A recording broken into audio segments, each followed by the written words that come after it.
Hello, ladies and gentlemen. You are watching Questing for Glory, Hope and Healing. I'll be your host, Dajumbi, for this Dark Souls 3 randomizer run with Distraction Crab. Holy smokes, this is going to be amazing. In fact, it's going to be amazing right now because it is time, officially, for Distraction Crab to take it away with Dark Souls 3 Randomizer. Take it away, Crab. Thank you very much, Aaron, and welcome in everyone to the Dark Souls 3 Randomizer. So, fortunately for you guys, and unfortunately for me, we hit the fog wall incentive. So we're in for quite the adventure. So we're gonna go ahead and get started, and due to how much fun this is gonna be, we're gonna skip the early cutscene. So, in honor of the charity that we are supporting, I'm going to name our character after NAMI. And as a quick introduction to Dark Souls randomizers, so Dark Souls 3, 1, 2, and pretty much any RPG made by FromSoft, you get a few starting classes. And our goal is to try to pick a starting class which is actually useful. So, excuse me. As we go through here, we can see that the Knight has the Deep Battle Axe, which is pretty good. We have the Pike on the Mercenary. We have a Giant Hammer on the Warrior. Herald has a Blessed Mailbreaker. We're not using that. Thief has the Barbed Longsword. Not using that. We have the Reinforced Club. We're not going to use that. We have the Sorcerer, which is not having a good weapon right now, but does come with Hidden Body. So that's going to be very useful for running through a lot of stuff. So I'm most likely going to be picking Sorcerer. We have the Pyromancer, which has a decent weapon, starts off with a good Pyromancy Flame. Unfortunately, it starts with a terrible Pyromancy, so we're not going to be starting with that. A Cleric, unfortunately, starts with a Pitchfork. And I think our goal here is to, beat the game and not farm some crops, so I don't think we're going to be starting with Cleric. And the last is Deprived. Pretty much the Naked class doesn't start with much, but has a Broadsword, which is a pretty good weapon. But I think we're going to start with Sorcerer, give a little bit of flair, be invisible for a little bit. As for a Burial Gift, we're going to go with the Young White Branch because it allows us to make friends with the Giant, who otherwise will bombard us with giant arrows. And apart from that, that's the introduction. Feel free to give me a countdown, Aaron. That I can. Since we're running Dark Souls 3 here, why don't I count you down from 3? I'll take that as a yes. Here we go. Crab, you may begin in 3, 2, 1. Let's go. All right, here we go. So, some little information about Dark Souls 3. It is, of course, the third installment of the Dark Souls trilogy.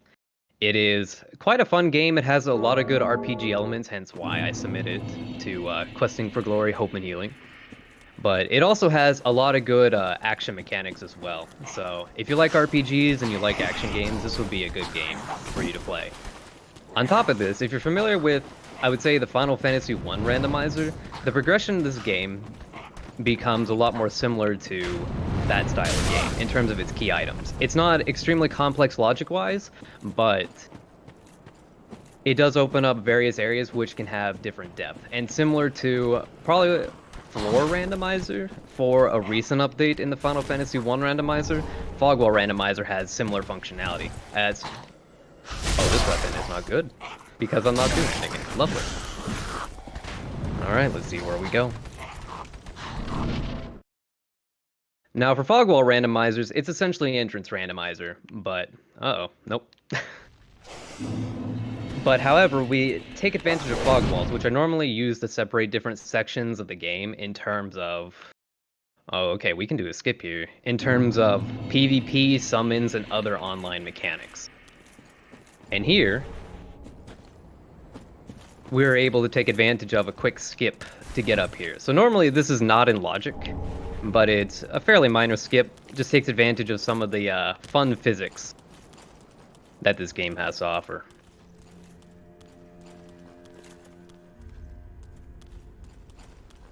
Alright, we picked up a great Swamp Pyromancy Tome. So, of the items randomized, tomes are randomized, key items are randomized, shops are randomized. But not everything is randomized due to how missable some things are. So the Pyromancy Tome we just picked up. Oh, things are going to be really confusing here, I just realized. We're heavily out of logic. Due to how you can interact with pretty much any NPC, I'll give a quick demo. So, Hawkwood here. He's not hostile, but you can be mean and you can hit him. Because of that, most vendors only have their first tier of rewards randomized to possible key items. Other stuff is randomized for them too, so it can be helpful if you're looking for upgrades. Because I think the lowest run I had was a +3 weapon, so like 30% damage. Not fun. Alright. So, Crab, on your way to your next destination, for the folks at home who might not know, what do you mean by something being out of logic? Alright, so for anyone not familiar with randomizers, randomizers have to move around key items in a way so that you can actually beat the game. If you can't beat the game, then what's the point in playing it? So, logic refers to the ability for you to beat the game given items in a certain order. So for this game, there are not many skips which are very useful for randomizers, so not many of them are included in logic. Like the one I did to get above the ledge using the little tree skip. So where we are at currently, we would not actually be able to get to for quite a while. Oh, you're not supposed to be here. Alright, so the question is, how many skeletons are we going to get chasing us? Oh no, this is fun. You know, when I came in here, I didn't exactly think about how many of these skeletons would be chasing me at this time. There are a lot of them.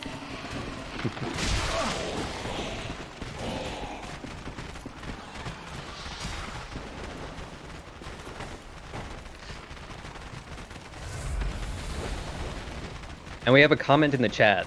It says, skipping means you'll get things that you don't exactly immediately, or you don't exactly need to immediately continue the game. That is correct. It's not meant to progress you, but it can give you an edge, can save time. Oh, hello.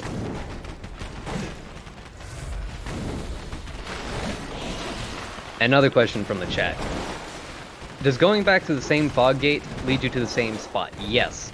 We don't have chaos turned on right now. There is an option to turn it on to where you have decoupled entrances, such as a Link to the Past randomizer, where you can go back to the same door and then end up in a completely different area.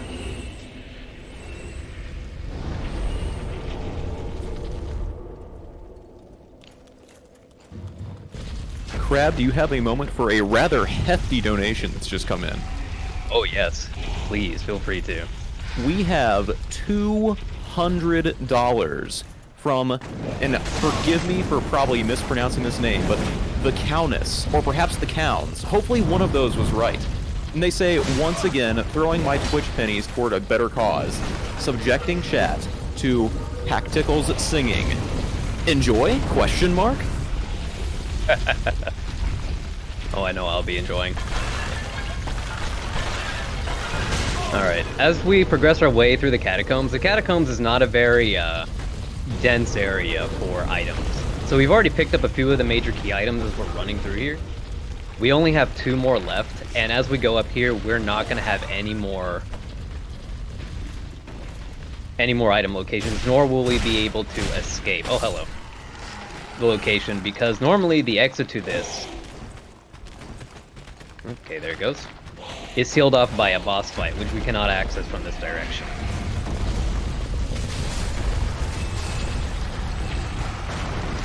Ooh, a homeward bone, thank you. Okay, so now that I think... Ow. So now that I think about it, I don't actually know how useful homeward bones are going to be in this, considering where I'm going to be is not where I'm going to be.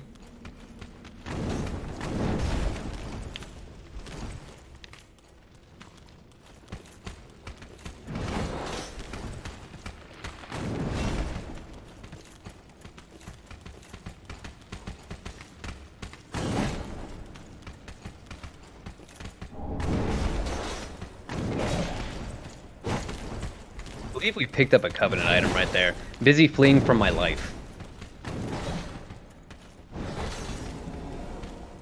Alright, Chaos Gem. Alright, sadly, there is not much here for us to do anymore, so we're gonna take the shortcut back.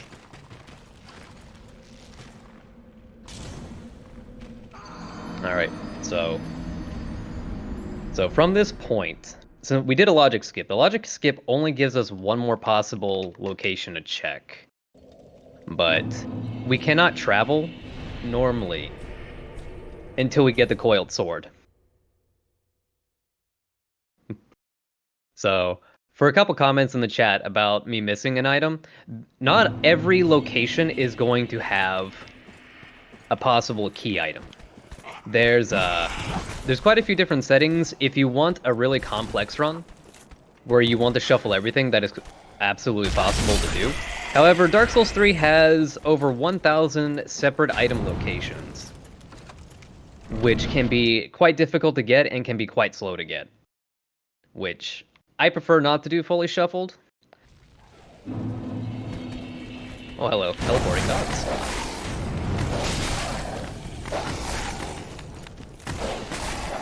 Excuse me.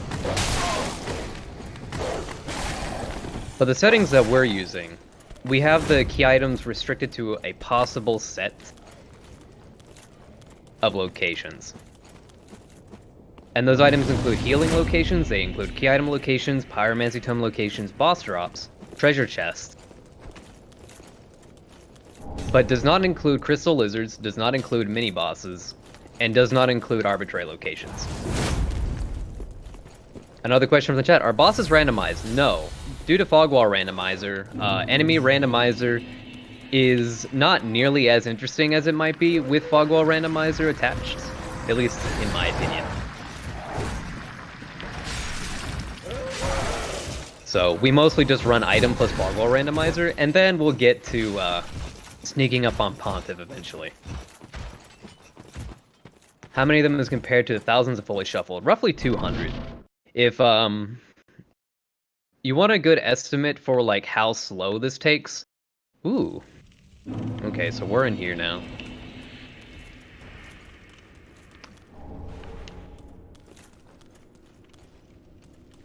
Oh, I see. Okay, good.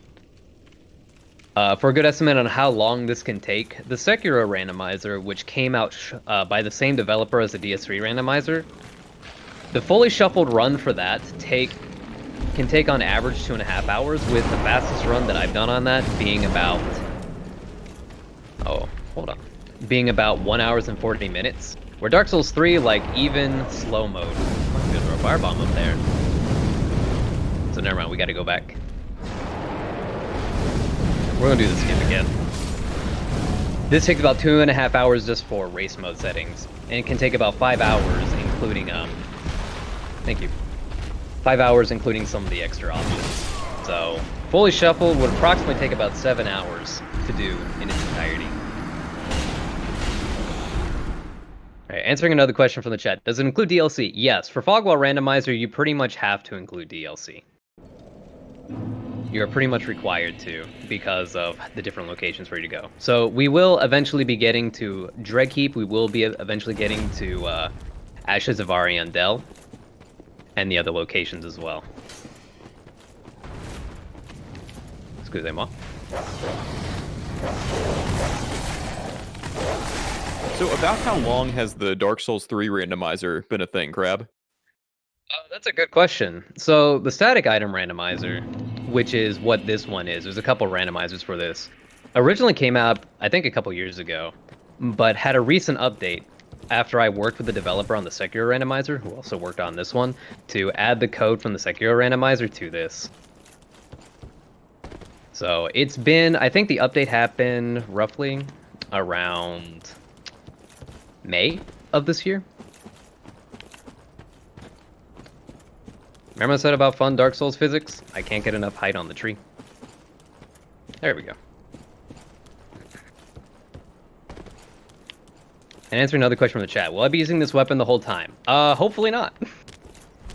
I really hope I find something that is actually good.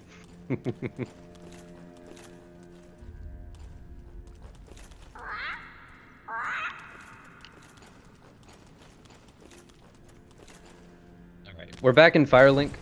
We are not supposed to be here, but we actually did make that. actually made it here. Okay, so we're gonna check the shop. The shop can have key items, which has the coiled sword and the tower key. Oh, that's just lovely. I can afford neither of them currently. Has very cheap skulls, has infusions. Armor, parry shield, and a bow. Parry shield's pretty expensive and no spells. So we're gonna be kind of sparse on money right now. Ashen 1.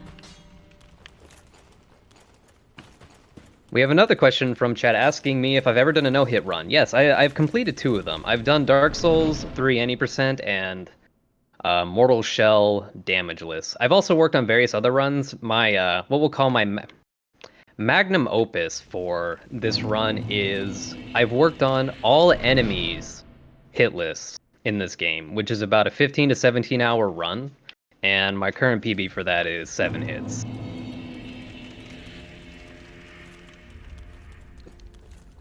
Answering another question from chat, are crow's deals randomized? Yes, they are. They can be literally anything. They can't be a key item because it is very likely you may not be able to get. Oh, hey, speaking of DLC, here we are. Oh, this is a terrible location. This is absolutely terrible.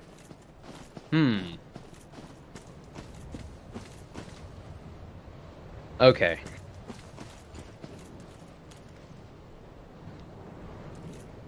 So from here, I don't believe there's a fog wall down there. There should not be.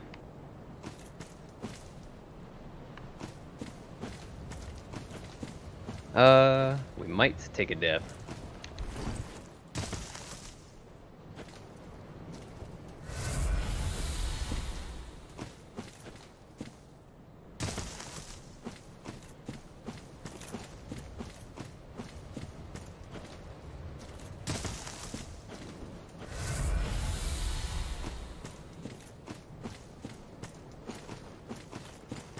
So it looks like this place is going to be absolutely useless. There's no fog wall here.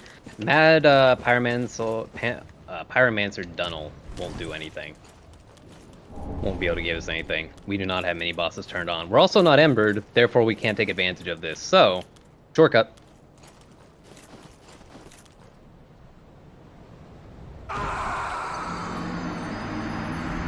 So this is a good question. Where are we supposed to go at this point?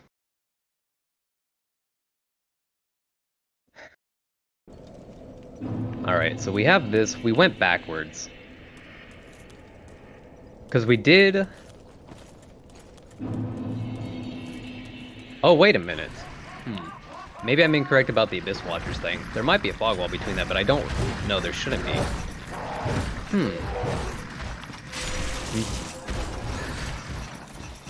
So, welcome to Fog Wall Randomizer, everyone. We've already stumbled into one of the entrances, which are a little weird to get out of. One of them is where you have to destroy the bridge from below, and I believe this was, yeah, the Demon Ruins. So there's nothing going to be too valuable here in this situation.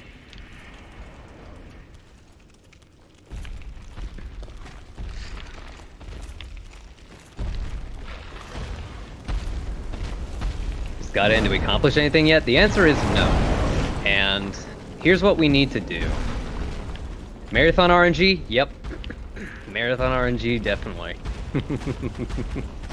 Yeah, we haven't made any progress because the only progression we're able to get right now is locked behind... Come over here, buddy. Is locked behind the coiled sword. Alright, answering another question from chat. AB race settings. So... The randomizer has a lot of different settings you can use. Of the different runners who have worked on it, we have decided that one of the race settings that we will be using will be all bosses the main game. Okay, here you are.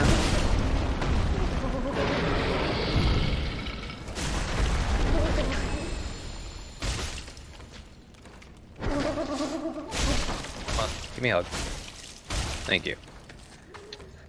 And so AV race settings pretty much means it's just the base game, all bosses with restricted locations. That's pretty much the gist of it. But since we're doing Fog Wall Randomizer, we're actually including DLC now, which is fun, quote unquote.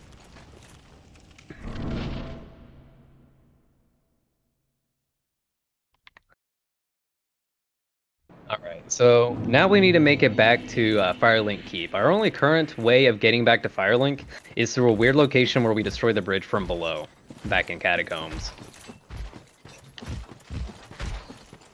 However, we're going to use that logic save to get back out of here.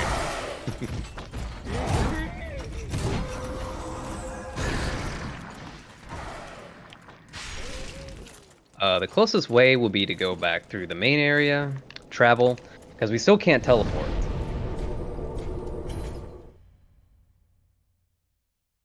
We still can't teleport until we get the coiled sword. Alright, so this will lead us to... Actually, I forget where this leads us to.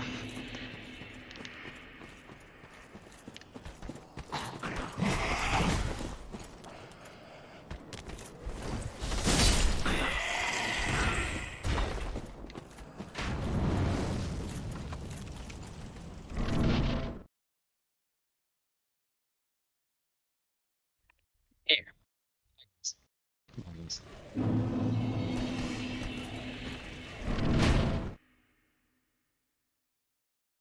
We're probably gonna have about a minute of downtime, Aaron. If you have any blurbs or donations you'd like to read, feel free to.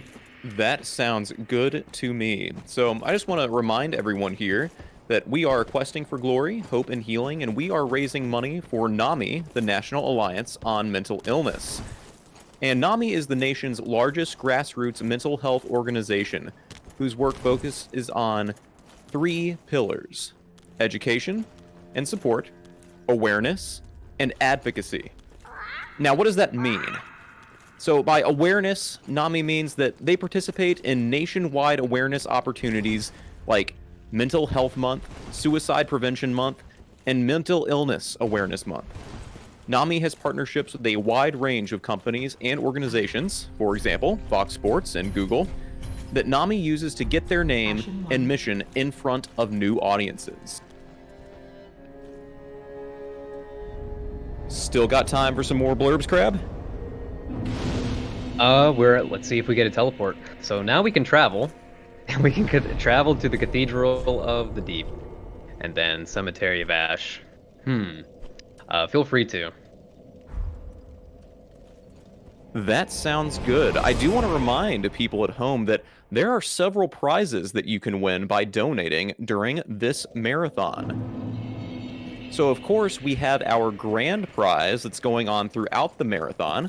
If you donate a total of $30 cumulatively throughout the marathon, so not just one donation of $30, you could donate $5 now, $25 tomorrow, however you wish to do it. But if you donate $30, you are entered into a chance to win the PS3 bundle donated by Professor Palmer. You might be thinking, PS3, that's a little old. PS5 is about to come out. What's the deal with this? This isn't just any PS3. This is a launch edition PS3 that has the full backwards compatibility with the PlayStation 1 and PlayStation 2, but the yellow ring of death that plagued those launch systems has already been repaired by Professor Palmer, and you are even getting a copy of Ni no Kuni, Wrath of the White Witch, with that refurbished launch edition PS3. And that is a pretty cool prize. And again, that's $30 cumulatively throughout the marathon, and it's all going to support a fantastic cause in NAMI.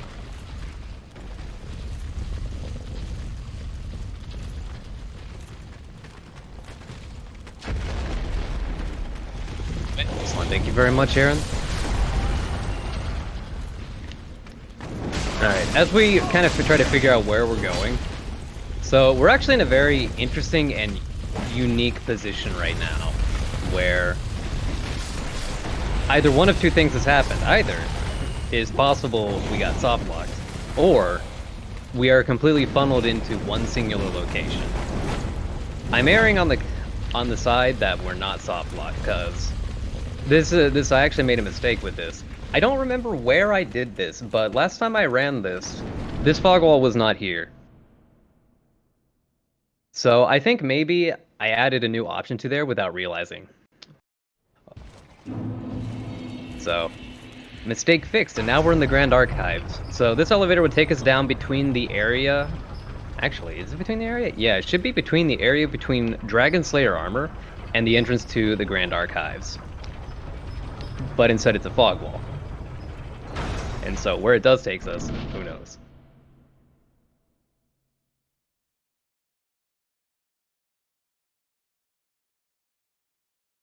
So question from the chat. Oh, hello.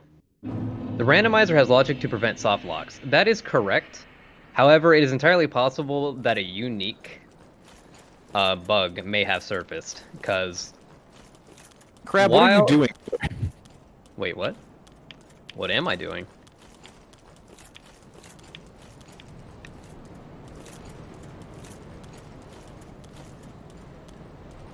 Oh, you mean the floating thing? Oh. Yes. Oh, sorry. To me, that's just perfectly normal. I'm actually pretty used to just floating there. So there's an invisible bridge there, which normally leads to Yorshka's arena, but Yorshka has a fog wall right there, weirdly enough. Alright, so here, at top of Anor Londo, we actually have a lot of access to stuff here. Which is really nice. Not too many key items, but we do have access to another fog wall. Also, I like this hat better, so we're putting it on.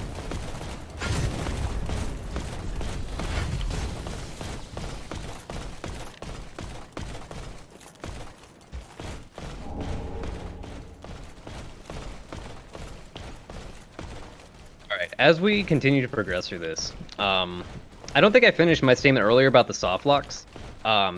This is fairly new, also not many runners, so it's quite possible that a bug has not been found yet. Especially with the fog wall randomizer. Hello.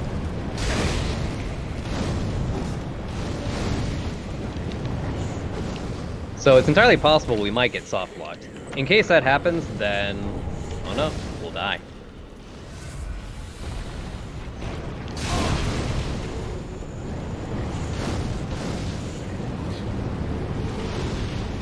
Let's see where Aldrich takes us. So, we still haven't found a boss. We still have not found much of anything yet, as is normal with the Fog Wall randomizer. Oh, hey! Speaking of bosses, here's our first one, Wolnir. High Lord Wolnir. Oh, wait, never mind. We get teleported. So, about the boss, I lied.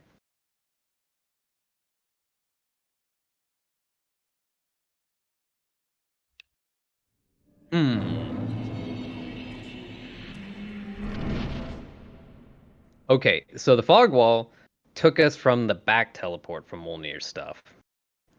Interesting. So that means we need to take the opposite side of the fog wall to somewhere else, which is a feature I did not mention. Fog walls have two sides to them. They're not just one thing. So whichever side of the fog wall you decide... Oh, hi. I don't want to be here. Okay, well...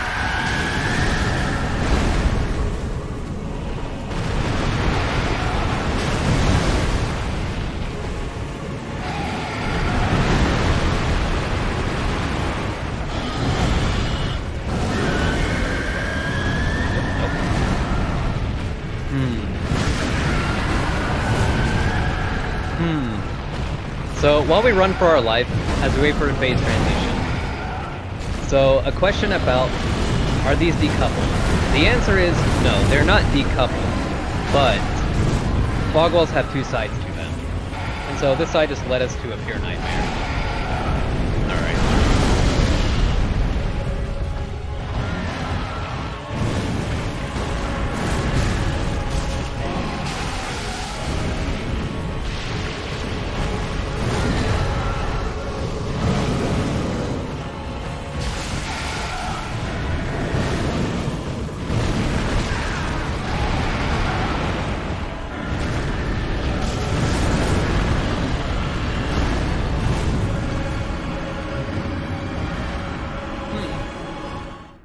So this gives me a couple questions here.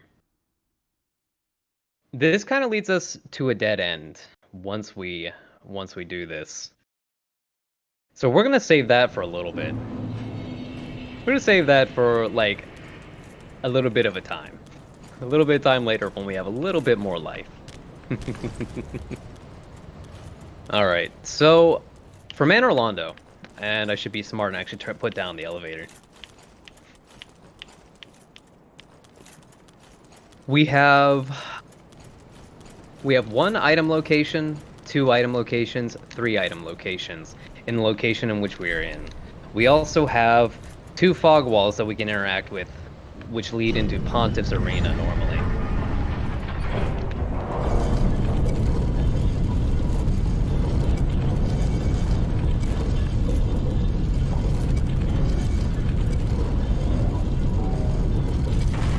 Another question from Chad. Does the logic take boss difficulty into account, or can you be forced to kill those guys to progress?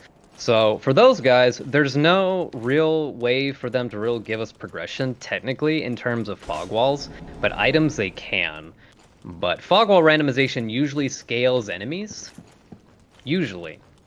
And based off of... Oh hey, finally, a good weapon. Based off the damage I was doing with them there, they were scaled to be pretty low. So... But they will still take quite amount of time, doing about 50-some damage, which was about 2% of their damage.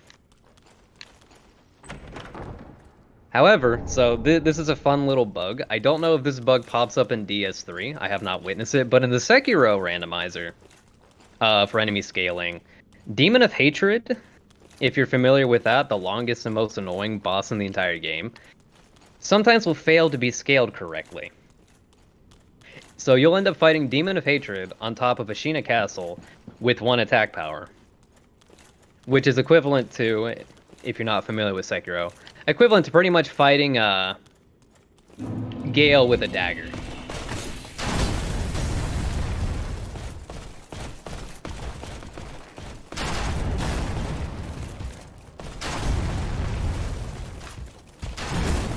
That's my face I just got shot in.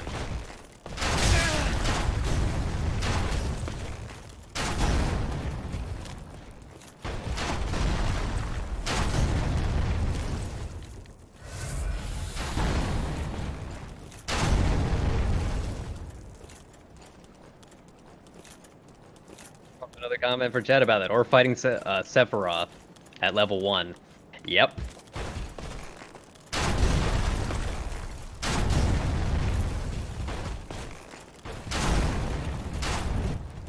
We have time for a quick word about some incentives that are coming up, Crab. Yes, feel free to. Alright, I do want to remind the folks at home that the game after Dark Souls 3 Randomizer is Pokemon Platinum. And there are several incentives for that game that are open right now. You can name 3 different Pokemon in that game, including the legendary Pokemon Bidoof, Starly, and the starting Pokemon. And right now, let's check and see what names are in the lead for Bidoof. In first place is Gumi with $333, and in second place with $150 is Solaire. So if you want to continue some Dark Souls stuff into our next run, you know what to do. Starly's name total, a little bit lower. Right now, the leading name is And finally, the starting name, or the starter name, that leading bid right now is the name Sus with $150. So currently, that means that those 3 Pokemon names spell out Gumi is Sus. Do you agree? Do you disagree? You can donate to change that if you would like. Those names are hilarious. Absolutely love that. Alright, now speaking of scaling, Lightning Doggos did not get scaled. So, they have their base game health, they have their base game stagger threshold as well, so we'll most likely be coming back to those guys later when we can actually do the cheese. So, the positioning that I did there, if you have the correct damage, you can boop their snoot, and they will immediately stagger. Which is a very nice strategy for dealing with them, assuming you have damage, which we don't. Which we have not fought a boss, nor have we found really any soul items. We found 1 large soul and unknown traveler, which is about 1,000 souls. It's like 1 level's worth of stuff.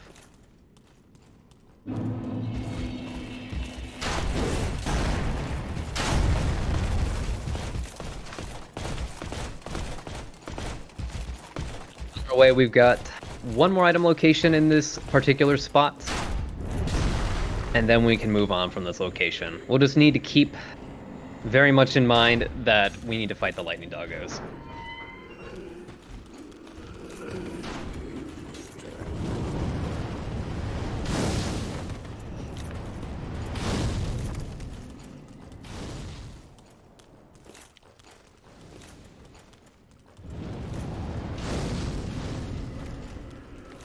Witch's Ring.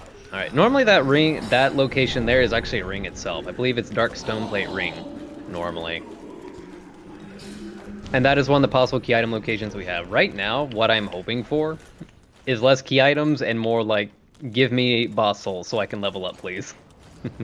Leveling up right now is pretty much our main priority for this right now.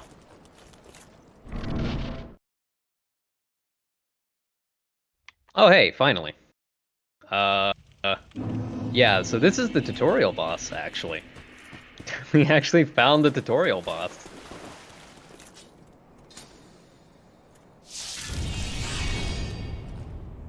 Now the question is, how scaled is he going to be? Oh, he's actually scaled pretty hard.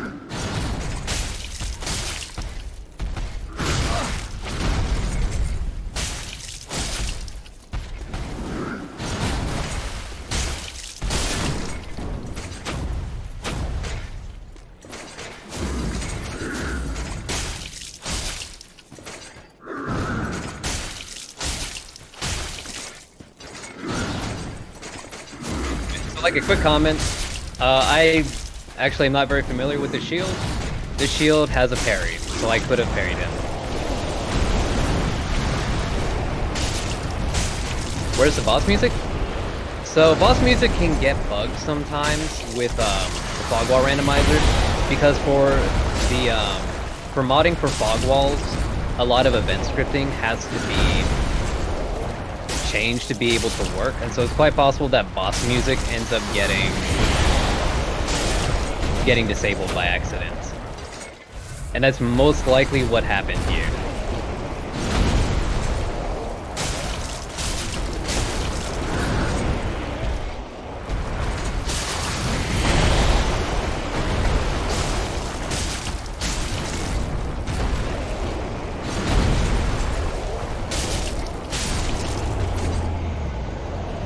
Gem and heavy gem. So Udix Gundyr has a chance to actually give us a key item. He normally drops the coiled sword. Not the coiled sword fragment, the actual coiled sword.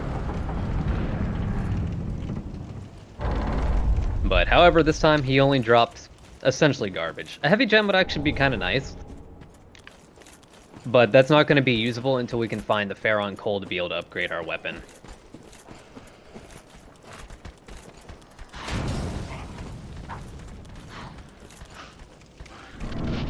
And there's a little bit of note-taking. So we left Anor Londo a little bit ago. We have... Okay, we're on the opposite side here. Let's check this fog wall real quick. We have another fog wall in Anor Londo that we can do, as well as lightning doggos we passed up due to fun scaling times.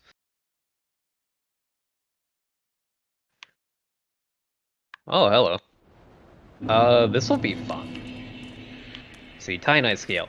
That's actually really good there. So we're going to pick up a bonfire, and we're going to teleport back to Firelink. Because we can now upgrade that Firelink Greatsword we picked up a little bit ago, and we're going to level up Strength a little bit. Which we're going to need quite a bit to be able to use it. Because, you know, me and my infinite wisdom decided to go Sorcerer thinking, oh yeah, Hidden Body, that's going to be a smart thing for us to do. It's not. It was not. I regret everything about choosing Sorcerer. I wish I chose the Hammer, dude.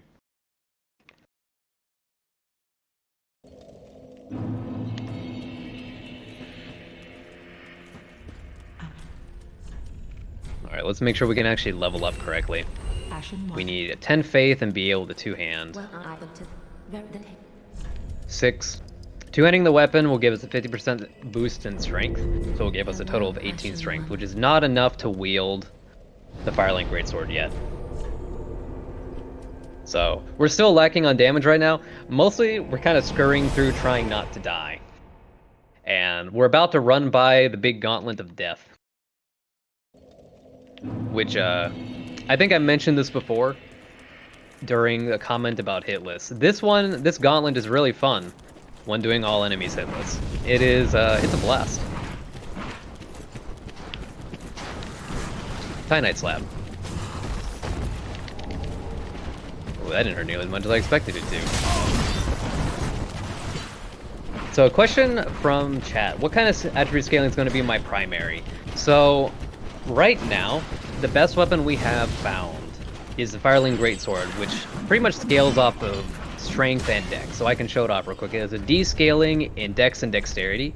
So I'm mostly going to be focusing on strength and dex at the moment due to that. If we happen to find maybe a good Pyromancy Flame, possibly maybe a good Sorcery, might be a good idea to swap out and go an Int or Faith build, but doing that usually means we're going to sacrifice life. Oh, hello. Any quick comment? No luck run. I want to actually be able to do damage.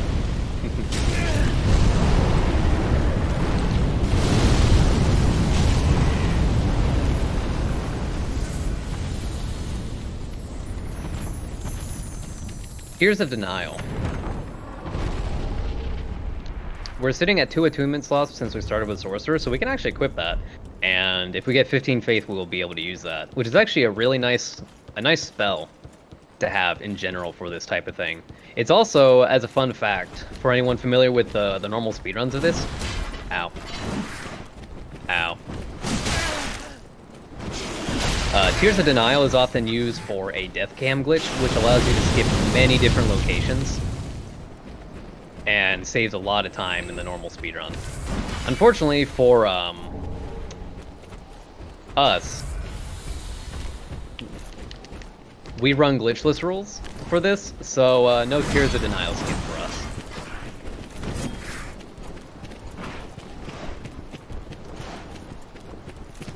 Alright, we're coming up to the main dragon, Kin Mausoleum. I think we have access... Can I go through there? I can't go through there. That's not good. I think we have access to the bonfire here. We should have access to it. There should not be a fog wall. Yep. So we're gonna grab the bonfire here. There are roughly 6 different... Hello. Roughly 6 different ways out of this particular room that we can go. And, got 1, 2, 3, and quite a few different areas that we can jump down and drop down to. Another comment from chat, but could you actually use Tears of Denial in a different context when you actually have to fight? Yes, it can be quite helpful, even in non-glitch situations. Okay, I need to check my stats here real quick. We have 12 dex and 7 vitality. Alright, we're gonna... We need to save Arena over here.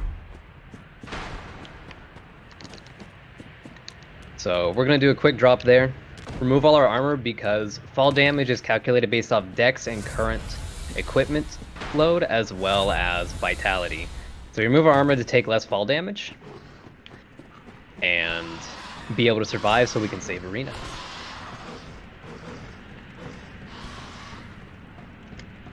And another question, so what exactly is a distraction crab? It is a crab which scuttles in the background and annoys you while you fight a boss.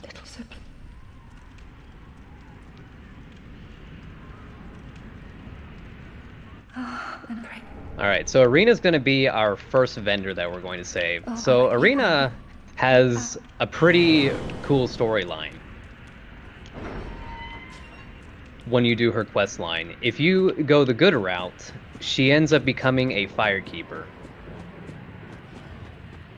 Alright, I'm going to need to think about what direction I want to go here. She ends up becoming a firekeeper if you help. She's actually a very excellent example for even this charity in and of itself, which demonstrates that even a little help can help lift people to great heights.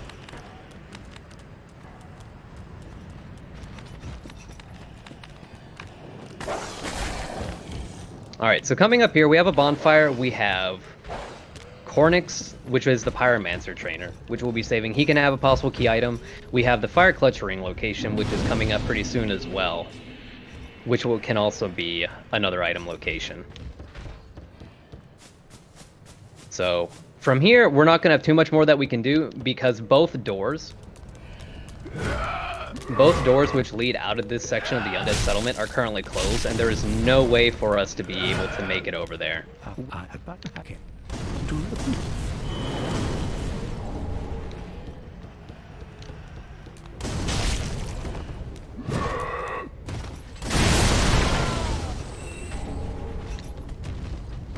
Wow, no key items. We're having really bad luck with key items here.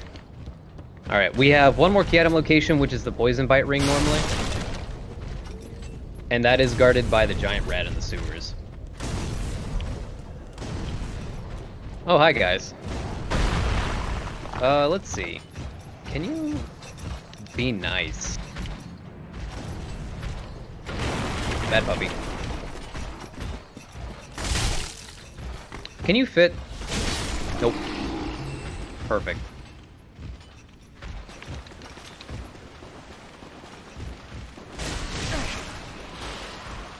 This is bad.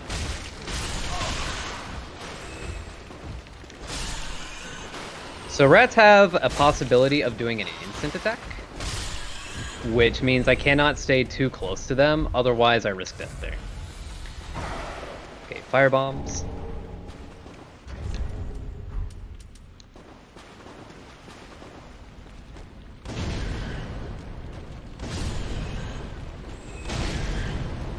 Alright, we should be able to take one more hit if we're at full health here.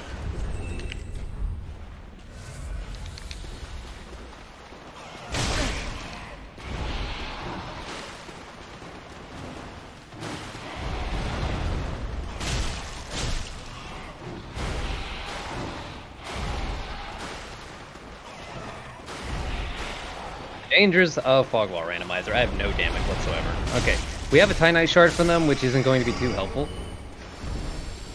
And at this point, we don't have any progression in this section of the game. So... Oh, hello. Have a good day, sir.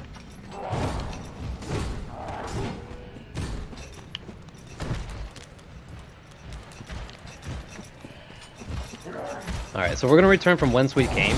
We ended up in the Cathedral of the Deep fog wall from here, which has... Cathedral Deep is very barren when it comes to key item locations. There's not much here. Like, there's a decent amount of regular items.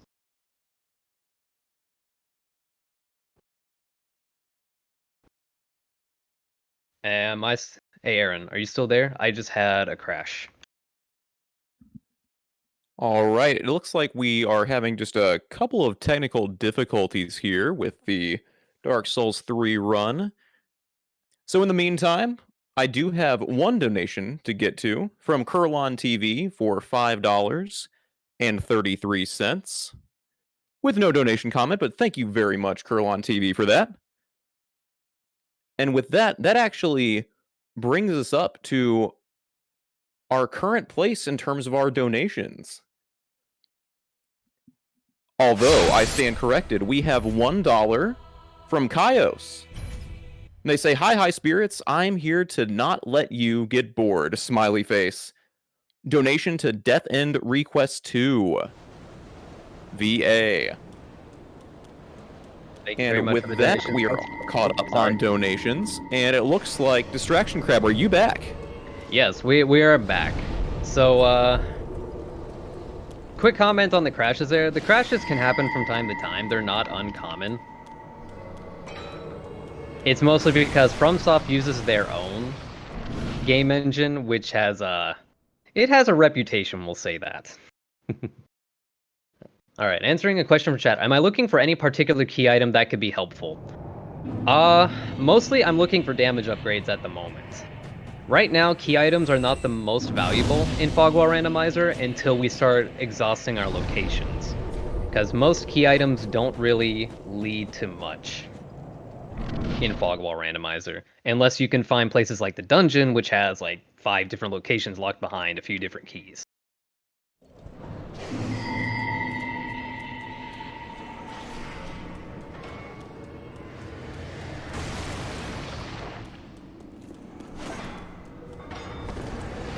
Another question from chat. Don't you need the coiled sword at the moment? We actually picked that up very early. So we have that currently, and we are able to teleport at will. So, this is fun. As everyone knows, everyone's favorite boss, Half-Light, Guardian of the Church. This is going to be fun. We're going to see how much damage we do to Half-Light. And then I'm going to show off a nice feature of the randomizer.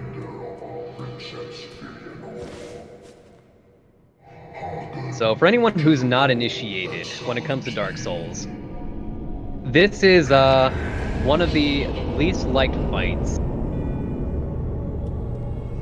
when it comes to all of Dark Souls. And as you might see why with these guys, they jump around a lot and they eventually have spam. Okay, we might be able to take Half-Light here, but we still don't do enough damage to really go through. So I'm going to show off a nice feature. Pacifist, not pacified. Pacifist mode. Which answers the question that just came up in chat. Ooh, Lothric Castle. So, the Dark Souls Fogwall Randomizer has a couple features with it. One of them includes Pacifist mode, which allows us to evacuate boss fights if we feel we don't have the damage or we want to move through. So we found Half-Light coming from Archdragon Peak, which is... Oh, hello, Wyvern fight. Which came through the Archdragon Peak. And for good reason, because Half-Light, while scaled down, is still an atrocious fight. No matter how you cut it.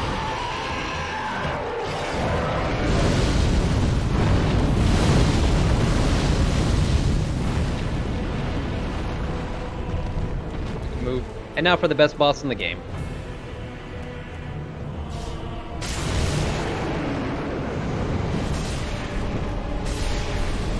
Relatively a free fight because it is very cheesable.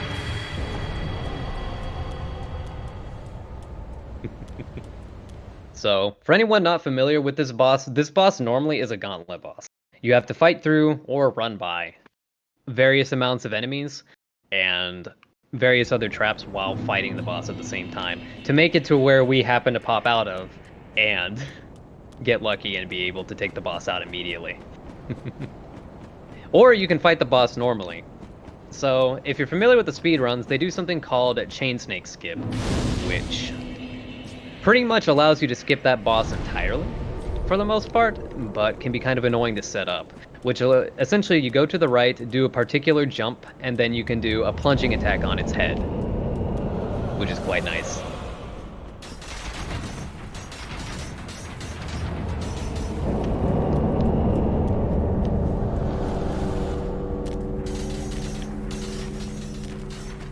We got time for a quick donation here, Crab. Go right ahead. We've got $5 from Leona19 with no comment, but I want to really thank Leona19. And that brings us to up to date with our donations. And that is that, chat, if you have $1 laying around somewhere and you want to tell DistractionCrab something like, hey, you're really good at Dark Souls 3 Randomizer, or just want me to read off something really silly for the low price of $1, you can do that, and you're donating to a great cause. But if you don't have $1, that is quite alright as well. If you're on social media, be sure to use our event hashtag QFGHH, standing for Questing for Glory, Hope, and Healing. Or you can use NAMI's hashtag NotAlone to raise awareness for both our event and for NAMI. And NAMI is a extremely wonderful charity. And so even a few eyeballs on your social media, or many eyeballs on your social media, will help them quite a bit. And thank you very much, either for your monetary donations or your social media awareness. Excellently said, Aaron. Thank you very much. And now, as everyone has noted, we are now in Ring City. This is possibly a least favorite location for people to go into. It's pretty barren in terms of items when it comes to stuff. So we're mostly going to be running through trying to get the various fog walls that exist in this location, but for the most part, it's just long at the moment. And answering a question from chat, where would one get this randomizer? The answer to that is yes, you can find it on Nexus Mod. So this mod was developed by the 5th Matt, who has developed both the Sekiro randomizer and the Dark Souls 3 static item randomizer and the fog wall randomizer. So if you're interested in randomizers, 5th Matt has done amazing work and has given me months and months of gameplay.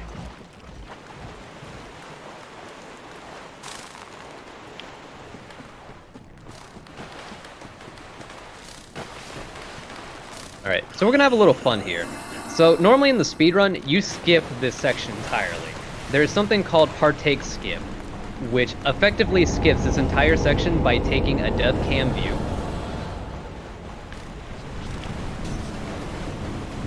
And you skip this entire section. However, since we're doing glitchless rules, we're not able to really do this. So we're gonna aggro that guy and kind of show off like what he does. He summons a bunch of archers and various other enemies as well, including Great Knight Leto, or the Silver Knight Leto. And answering another question in chat, are items randomized? Yes, items are randomized in this section. Items are randomized, fog walls are randomized, enemies are still the same, but their drops are also randomized. Alright, so we have about 40,000 souls. I'm gonna be honest, I'm not sure where I picked those up at. Probably Udix Gundyr. We're gonna use those to level up so we can now actually use our weapon. We're also gonna buy some skulls here, which are quite useful.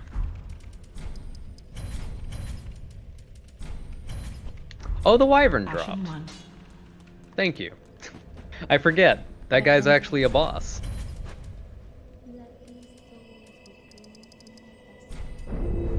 Farewell, Ashen 1. Alright, now we can actually utilize a real weapon. So the Firelink Greatsword is the signature weapon of the final boss of this game. You can imbue it with fire to increase its damage.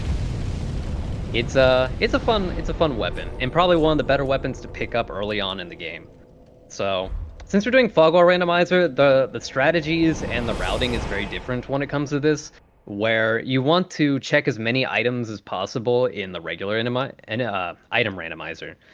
In Fog Wall Randomizer, your goal is to find more locations while checking items along the way. You want to move as quickly as possible, because there's a lot of places, like a lot of them. Surprisingly, a lot of fog walls.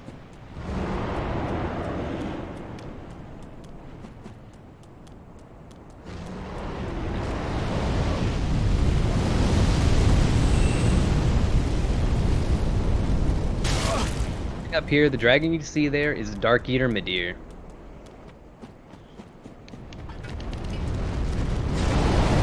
He'll be someone we will eventually be fighting. Eventually. Eventually, but not now. We'll be going towards his fog wall soon, though.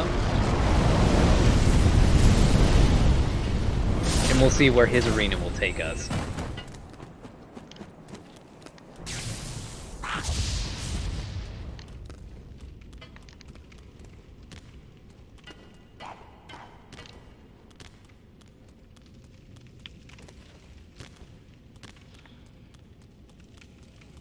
That, I believe, is a mimic. I'm gonna be honest, I don't remember if that's a mimic or the mimic's lower. There's so we're currently in the abandoned grave? No, shared grave is what this place is called.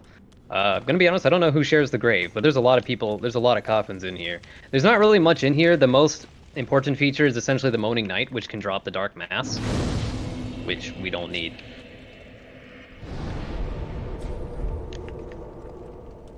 Alright, answering a question from chat. How many fog walls are there, and how many can you reasonably skip? So there are approximately 50 to 70 fog walls, I believe, if you account both sides of the fog walls.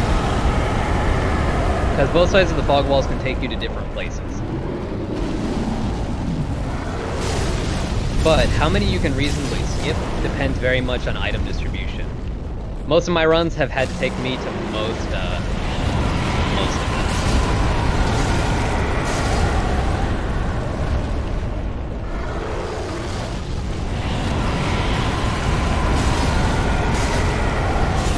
Now we think.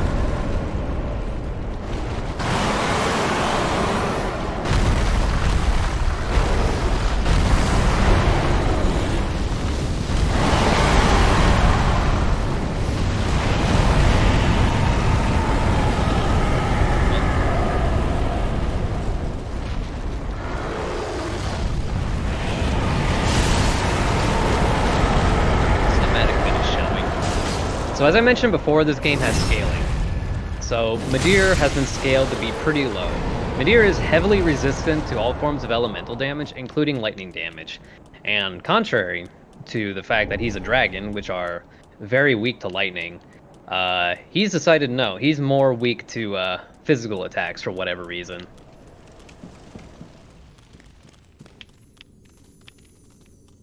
Alright, so we have approximately 2 fog walls in this location. We have Midir's fog wall and Half-Light's fog wall that we can go check.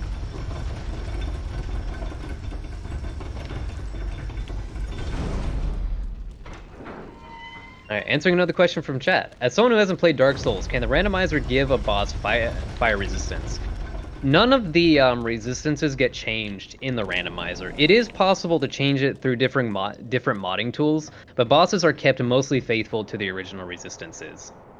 So all that's mostly scaled is their damage and their life, but they will maintain vanilla resistances. So enemies like Champion Gundyr, for example, you can still most likely one-shot them with the Sunlight Spear if you really wanted to.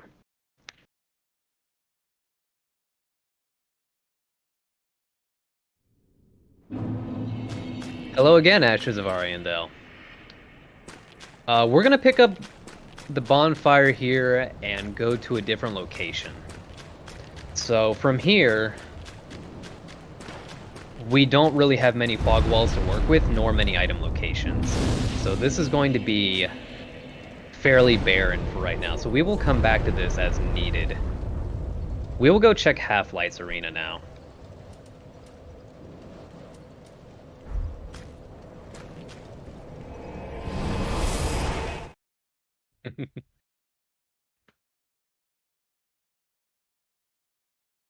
Yeah, answering a few comments from chat. We pretty much have found nothing in terms of weaponry. Fogall Randomizer is definitely a lot more, shall we say, brutal in terms of damage. It is +2, so it will do pretty much significant damage all the way up until the end.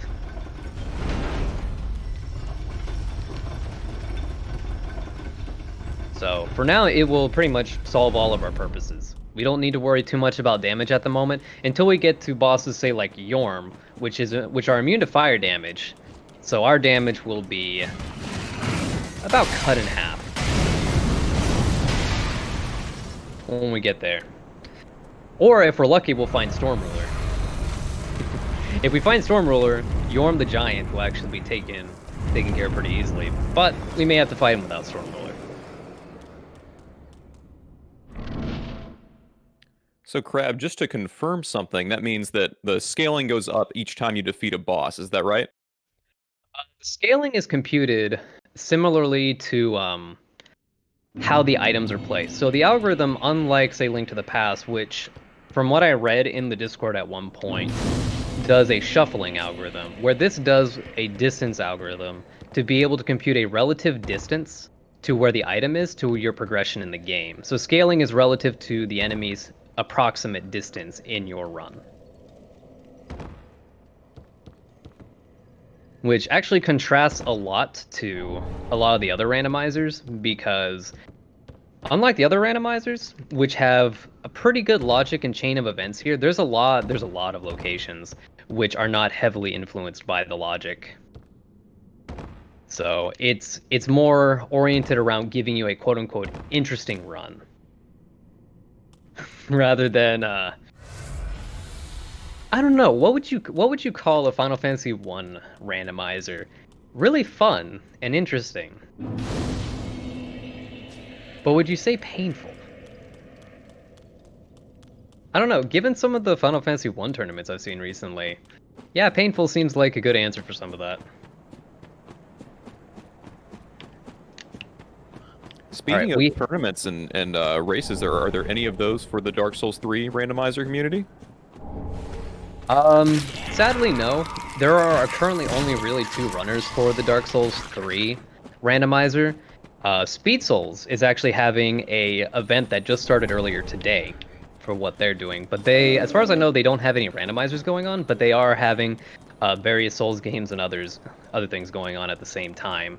And approximately 3 weeks ago, there was a tournament for Dark Souls 3 Hitless, which I participated in. And I got a 1-hit run, which I was quite happy with.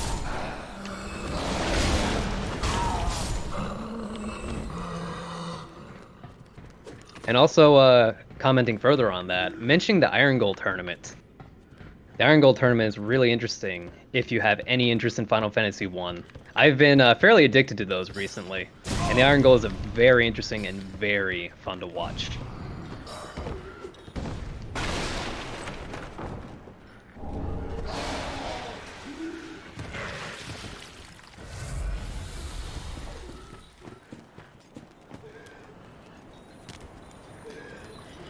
That hurt a lot.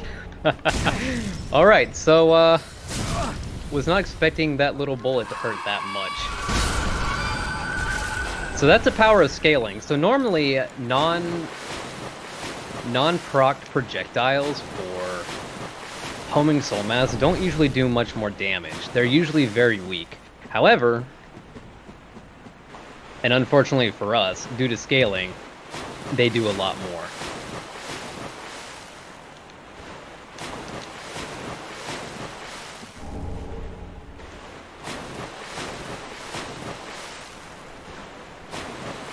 Familiar with the game, or familiar with this game, you'll probably notice that we were not attacked by one of Pontiff's beasts, one of the lightning dogs, because he will only actually have his trigger activated when coming down here if you activate him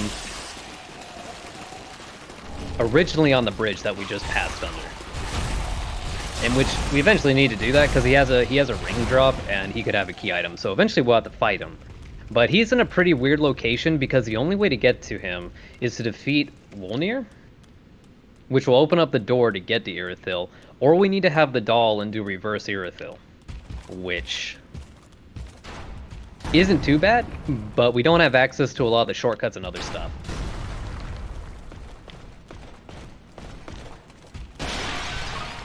Cinders of a Lord. That is one of the four cinders that we need to be able to beat the game. So I haven't gone into too much detail about the end goal of the game, but the end goal of the game is to defeat Soulless Cinder, to link the fire, and to bring back another age of flame. And to do that, we need 4 Cinders of a Lord, and that is one of them.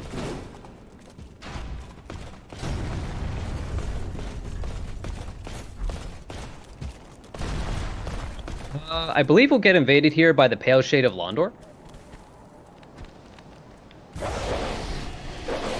Yes, we will. So the Pale Shade of Londor invades if you don't do Yol's questline, or you can prevent the invasion if you decide to aggro Creighton early. But we have not had any time to go fight Creighton or anything in that regard. Alright, so this is actually... So normally what we would do here is we would go aggro the patrol up here. So there's a patrol of 3 enemies, which just sit there until you walk in front of the area. And they guard 2 items that we'll need to pick up.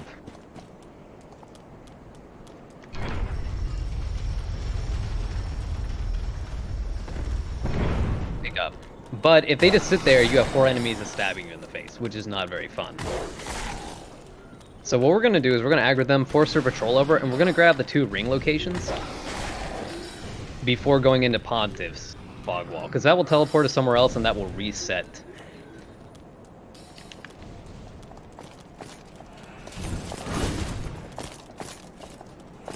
Hello.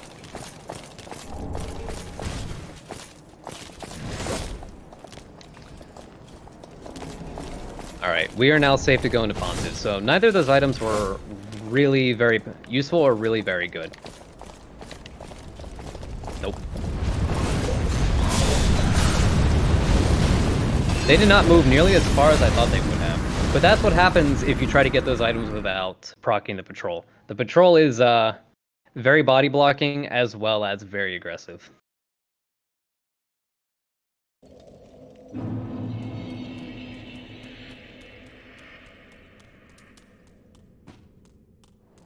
We have time for a quick donation here, Crab.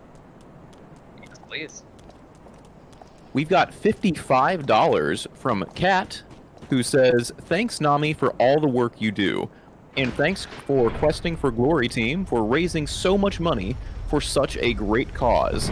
Can't wait for Pokemon Platinum, which is indeed our next run."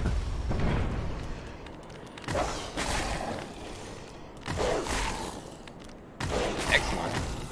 Which type of Pokemon run is it? Any percent? Or Let me double check on that real quick. Any percent glitchless is the category for Pokemon Platinum, which is coming up after this run, somewhere around 9:30 p.m. if you're on the East Coast of the United States. oh, that sounds absolutely amazing. Is that the one where they get the name the Bidoof? It certainly I've searched is. for the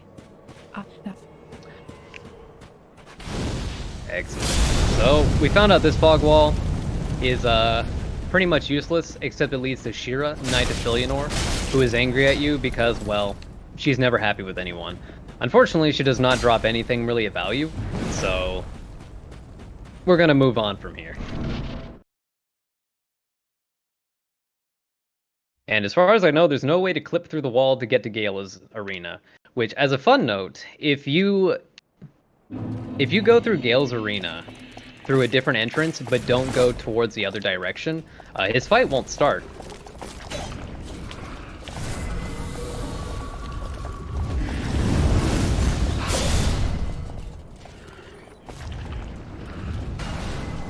Now we're gonna have to do reverse Iridville, but instead we're going to die.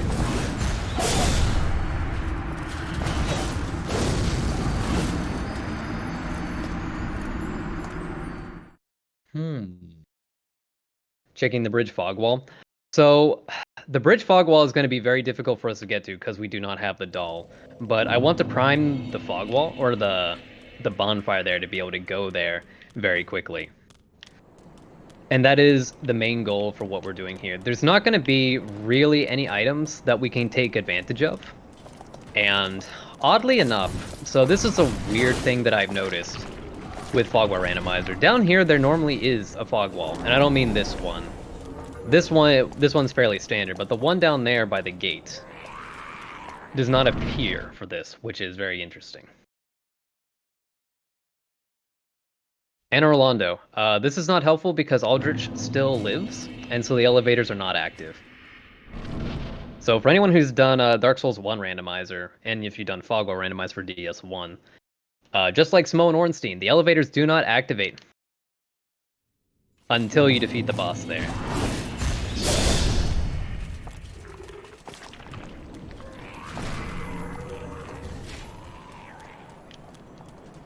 This should be fairly safe. When I say fairly safe, I'm hoping for no fire trails. Alright, so RNG was on our side, no fire trails. We can now progress. Oh, never mind, I lied. There's fire trail. So answering a question from chat, have I done an armorless run of DS3? I have. I've done quite a few different runs. I have about 1,600 hours in this game. I've done various cosplay runs, armorless, New Game Plus runs, hitless runs, and various things. Alright, and just Favorite demonstrating. kind of run that you've done, Crab? My favorite kind of run? That's a good question. I think my favorite, honestly, is the one that takes 15 to 17 hours. And that's the all enemies hitless run that I worked on. And because I have to go through everywhere and do everything in the game. And it's almost like playing the game for the first time, which just feels great.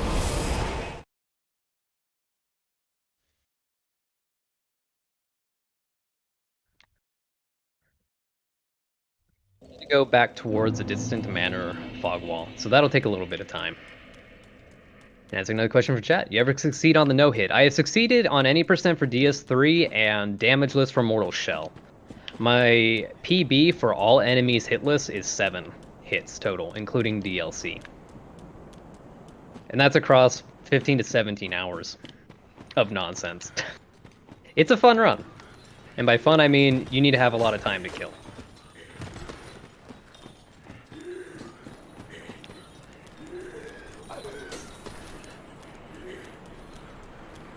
Alright, so...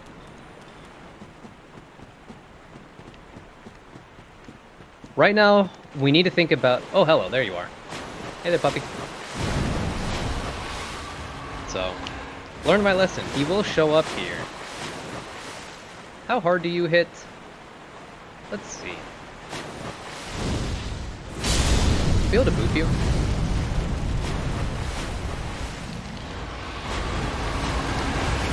No. The answer is no. Okay, so we're most likely not going to be able to take the dog out from that direction. We'll probably have to trigger it coming from the other fog wall direction, and that'll give us the ability to get out of the water in time.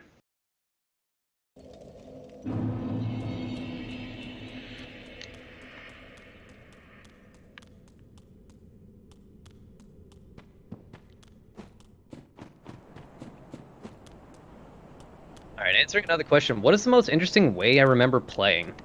I'm particular to casters in this game, to be honest. I really like playing casters because they give you a lot of different ways to react, including hybridization with melee.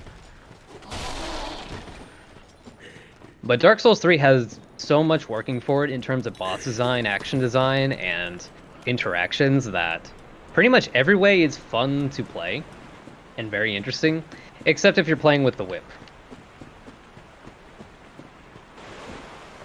I'm just gonna say this, if you fight Yorm, whip only, I hope you have a good 15 minutes or more to kill.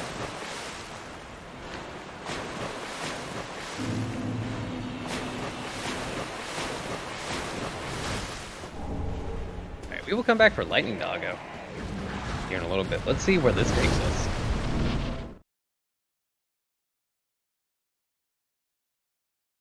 Oh, hi. This is actually pretty good. So this has a couple fog walls that it can lead us to. As well as we can pick up Orbeck, but Orbeck's not going to have anything. So we're not too worried about that.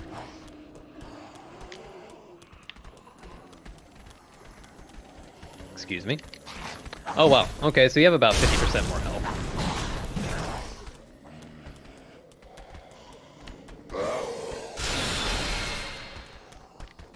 Alright, so in here we have roughly 3 to 5 checks depending upon what we want to route in. We have one of the crabs here, not this one in particular, which drops a Great Swamp Ring normally, and that's a possible key item that we can pick up. We have the Pharaon Coal location, we have the Estus Shards to pick up, and that's roughly it.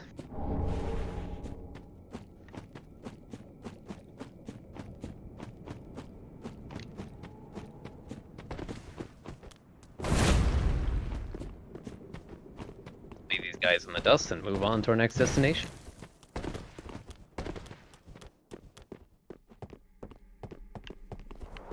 So the question is, do these guys know how to use a ladder today?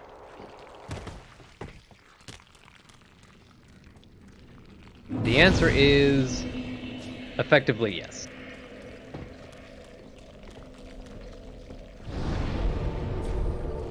Okay, we're gonna clear out the swamp. The swamp actually the swamp has really interesting routing when it comes to the item randomization.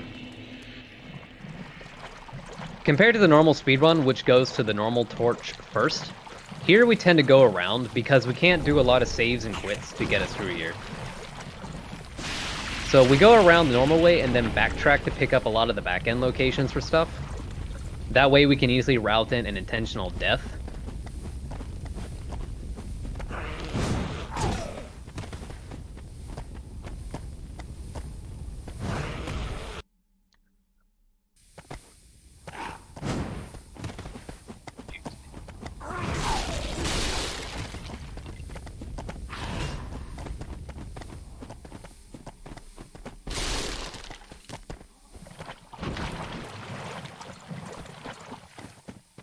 Rearm the Giant. Okay, that's actually perfect. So that'll give us a few more levels. We can pick up a little bit more life and more effectively fight enemies.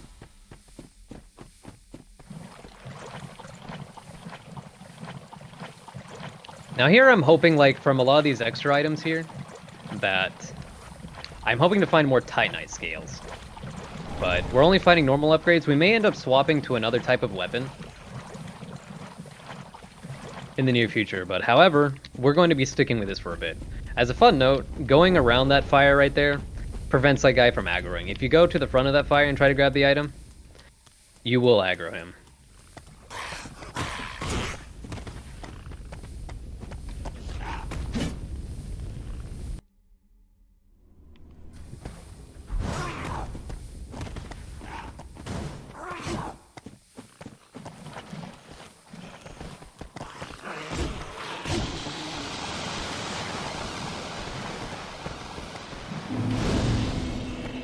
About 5 more items left in this area. About. Not too much. Hopefully it'll lead us to something actually usable. And there you go. There's pretty much the minor skip that will never be used anywhere else but this. Ooh, you have a lot of health. Ow. You are scaled by a lot. And yes, we will be going towards the Abyss Watcher's Fog Wall. That is what we would hope to find to get there. It should not give us any problems as well.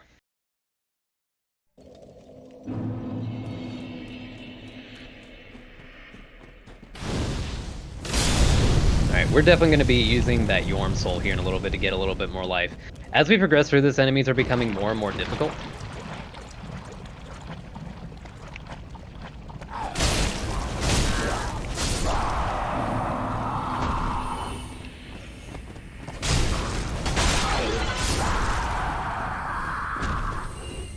Alright, we were not able to avoid aggroing this guy.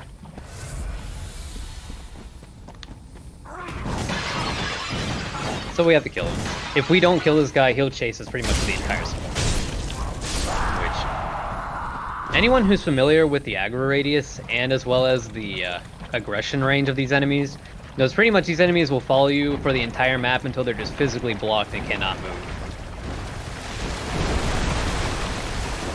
Oh, the Giant does boost the damage too. Well, that's gonna be fun.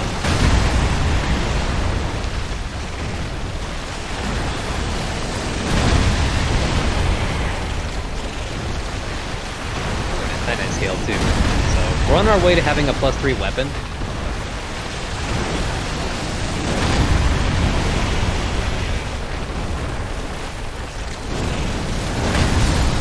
All of our armor. Sadly, nothing good. So normally that crab drops the Lingering Dragon Crest ring, which is very helpful. It's a very nice ring. Unfortunately, he dropped nothing good today.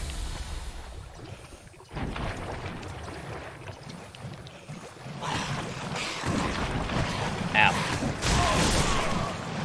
Yeah, so a question in chat, what's shooting the crab? The giant in Undead Settlement, which we have not yet seen in the Fogwall rando yet, that you can be friends with, will be able to fire his arrows anywhere there is a white birch tree. So anywhere you can pick up white birch branches, the giant can actually shoot it there, excluding the DLC. The giant cannot fire into the DLC.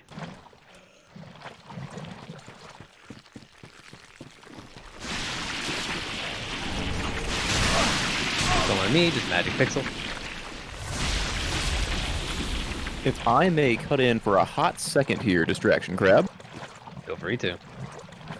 In chat, if you can see that donation total right now, that is $3 away from $22,000 in donations towards NAMI. Who wants to be the lucky person to snipe that $22,000? We are actually less than $3 away. We're barely more than $2 away. If someone wants to make that happen, I know you, yes, you watching at home, I know that you want to be the one to do that. Come on, guys. Together, we can do this. Just as NAMI is there for you, we have to be there for NAMI.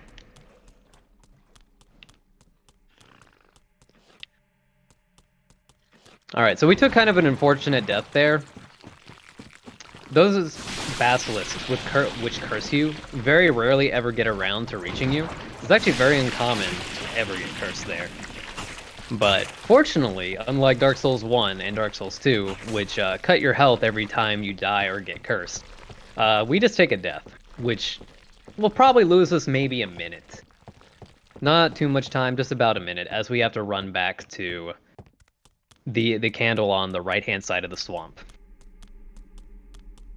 Is there really a right-hand side of the swamp? I think of it as a right-hand of the swamp. Wherever Hazel invades you and the weird candle that's just way out of the way.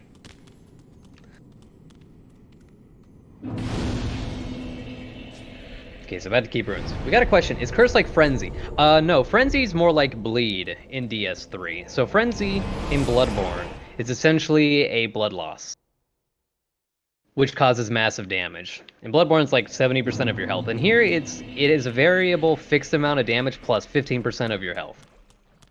And Curse in here is essentially just insta-death. But with no side effects, thankfully. What's the fastest way to get here?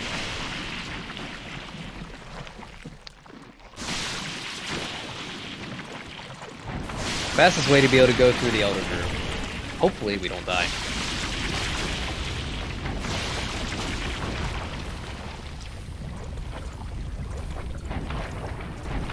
Don't mind me, just sneaking through your swamp.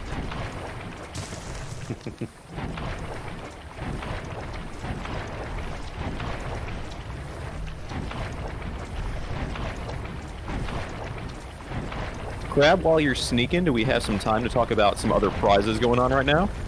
Yes, please do. So in addition to our grand prize, there are 2 other prizes that you are eligible for during this run. So if you're enjoying watching Dark Souls 3 and you really wish you could play Dark Souls 3, but you only have $5, well, you're in luck. For a $5 donation, you are entered to win a copy of Dark Souls 3, or a Steam key of Dark Souls 3, provided by Kaio's Little Monster. And if you missed it, Kaio's Little Monster is the one who ran Final Fantasy 15 the other day, which was a great run. You also can donate $20 to be entered to win a SNES Junior, provided by P. Diggity Dog. Now, P. Diggity Dog, if you haven't heard of them before, they offer many different retro game console mods and refurbishing services. That's from basic recapping and cleaning to fine-pitched solder work. And commissions are always open. You can find them on Twitter at @PDiggityDog. You know, that sounds absolutely amazing. And as a side note, if you happen to win that DS3 Steam key, you get to join me in this fun. You get access to the randomizer. There's also an enemy randomizer too. But that's only if you really want to have a giant dragon chasing you for about an hour. Alright, we've made it to the Abyss Watcher's Fog Wall. We have not been here yet. Oh, this is gonna be fun. Parry shield. We don't have one. This is gonna be fun.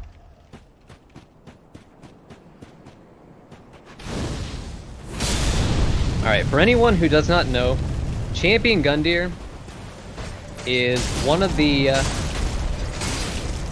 possibly hardest bosses in the game, but can be made a lot easier if you know how to parry. Unfortunately, we don't have an appropriate parry tool, really,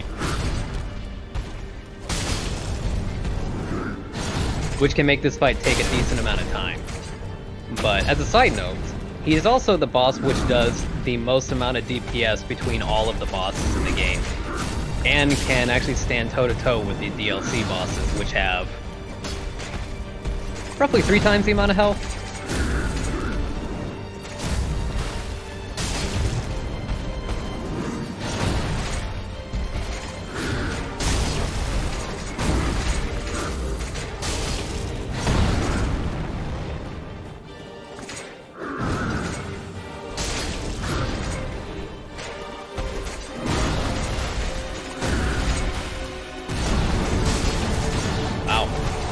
I was not expecting that damage. So fun fact, scaling is a little bit awkward. So the damage that charge normally does is very little. But when scaled up, even probably it's about maybe 100, maybe 10% of your life at max level. That's probably more about like 30% now.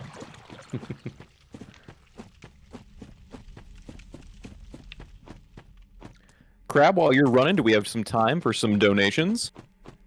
Of course. So, in case y'all haven't seen, we have cracked $22,000 for NAMI, so give yourselves a hand in chat, and I will give a bit of a hand to the people that helped get us there. So we had $5 from A Smith 1313, and they said, just another shout out to all the staff, runners, and volunteers that make this event happen. Sunflash Rune donated $10 and said, in all caps, overkill for the 22K. And the very generous Anonymous donated $22.22 with no comment. But thank you so very much to Anonymous. Awesome. Amazing job, guys. GG on 22,000.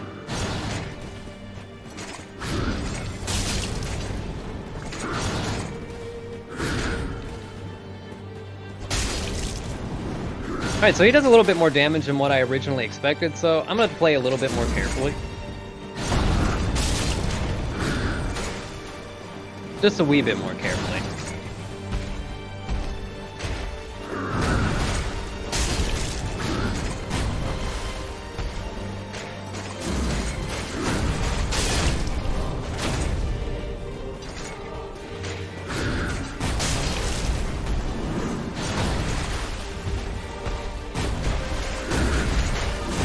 Unfortunately, it's giving me a lot of kicks, which I cannot abuse right now.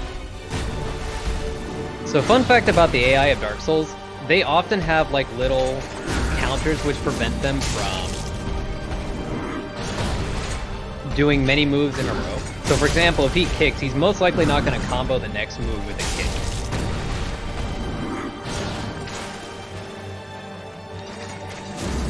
Unfortunately, after the one, he can combo with a kick.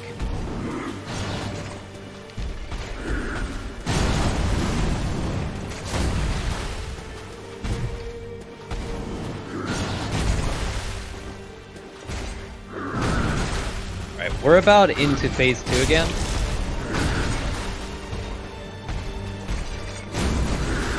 Here we go. So phase 2. Really fun, in which that he becomes far more aggressive. No.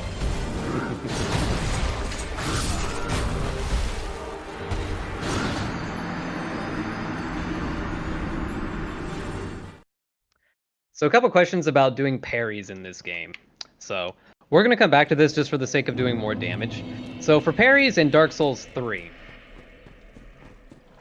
parries in Dark Souls 3, you can do unarmed parries, but you must have both hands free to be able to do that, which contrasts to Dark Souls 1, where you can have a weapon in your main hand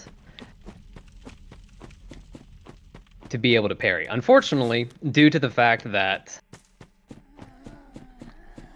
we have to do weapon swap, it's going to be a little slow, and it's not going to be much, it's not really going to be much faster if we were to parry him there. So it gains us a little bit more, but doesn't really give us much more damage. We'll approximately do, per parry, we'll get 2 swings in, because Champion Gundyr, like Bloodborne enemies, when in a parried state, will take double damage.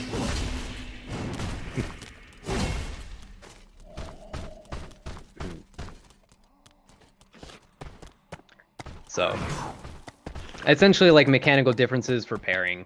And then if you're playing Dark Souls 2, you can't even riposte bosses, so it's not really worth it. There is a parry shield in the shop that we can go get, and I'm gonna buy it, but it cost 4,000 souls when we went to go buy it, so not really worth it at the time.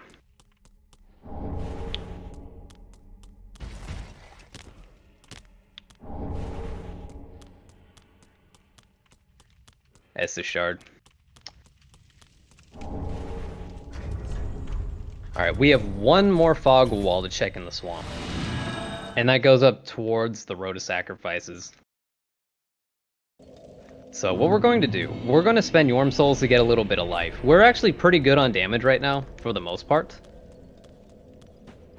But survivability is a little lacking due to the fact we progressed very far in the run. But have not actually leveled up too much, which is actually a pretty significant time loss when it comes to Fog Wall Randomizer. So life, usually the good meta is around 20 vig. Apart from that, you don't need too much more health. I've gotten an appropriate donation for you, Crab, while you're leveling up over here. Alright, sounds good. Lay it on me. Aaron L. donates $25 and says, Soul of the mind, key to life's ether, soul of the lost, withdrawn from its vessel. Let strength be granted, so the world might be mended. So the world might be mended. That is an amazing quote.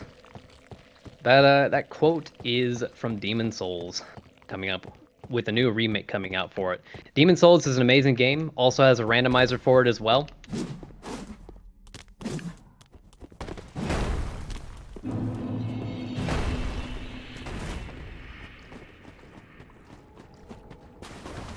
Alright, we're skipping the crucifixion. Actually, no, we have to go pick up an item up here. There's one more item in the swamp we have not picked up yet. And it's pretty much guarded by this puppy. Bad dog. So we have to pick up the Estus Shard, and then that's the last of the items in this section. And then we're going to try to progress to the Road of Sacrifices bonfire. Or not bonfire, fog wall. That fog wall is literally only there because you're not allowed to do any cooperative play at the beginning of Road of Sacrifices, which is very odd. Mostly because there's not a boss there associated with that section. Oh hey, Vanilla Estus Shard. Is this even randomized? And while we work our way up there, we're gonna have this guy chase us for approximately 50 seconds, however long it takes us to get up here. Does that mean we have 50 seconds for donations? Oh, we have plenty of time for donations. Well, in that case, we have $30 from Don Vineyard with no comment, but thank you very much for your generosity. We also have $3 from High Spirits Beard. And High Spirits Beard says, I did it. High Spirits Beard. An amazing achievement. We also have $50 from Shadow Killer with no comment. Thank you so much for that generosity, Shadow Killer.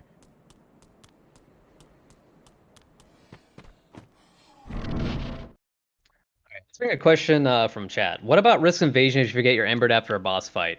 So the mod engine, which is used for a very slick way of dealing with mods for Dark Souls 3 without actually editing the game files, turns off the online mode feature so that you don't have to worry about it. So invasions are usually not going to be a problem. We're actually going to have to use a skull here and be pretty cautious. These guys are scaled up roughly to 3 times the amount of health. Oh yeah, they're definitely scaled up by a lot.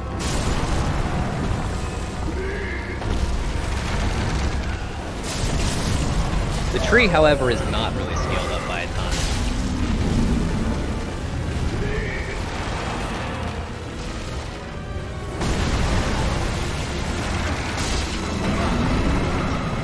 Alright, welcome to the Curse Rod of Greatwood. Pretty much the goal of this fight is to break the pustules on him, which will deal massive damage to him. Like that. Once you break the middle one, he will automatically transition into... Ooh, they don't do a lot of damage. Transition into phase 2. And this will give us more access to be able to fight more pustules and deal more damage. Hitboxes.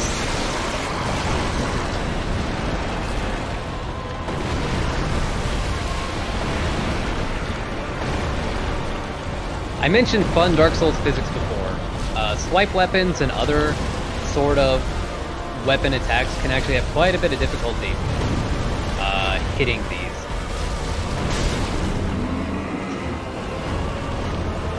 So like this one, for example.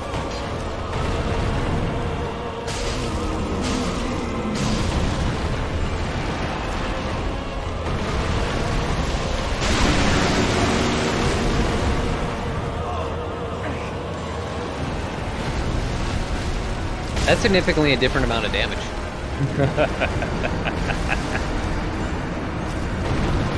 You know, I think I'm going to talk to Matt about the scaling. I think that might be a little excessive. Alright. So, we found bosses. The tree can give one item, so it's not very important to go there. We're going to go back to the Dragonkin Mausoleum and check out a couple different locations there. Or check out a couple more fog walls that we have not gone out of.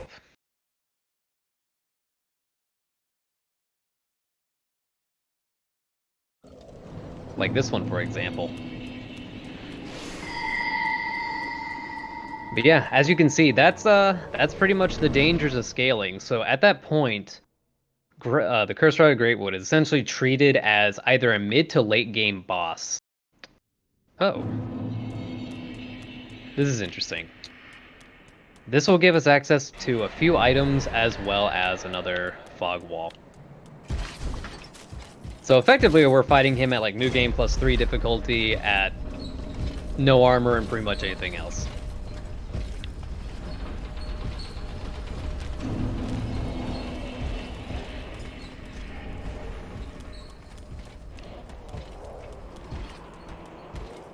We have to re-equip armor here, because if we get toxic, don't believe we have any way to remove it currently. We might have one Divine Blessing. We do not. We have a Hidden Blessing, which unfortunately does not remove status effects, so any duration of toxic will end up leaving us dead. We simply do not have the health to be able to deal with toxic right now.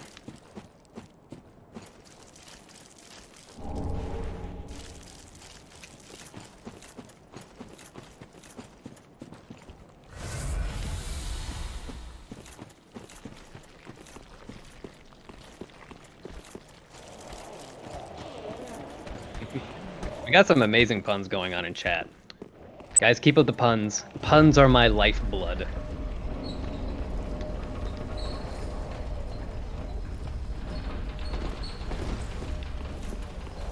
Dancer's Crown. Well, that's a nice hat. You have about 30% more health. Not terrible.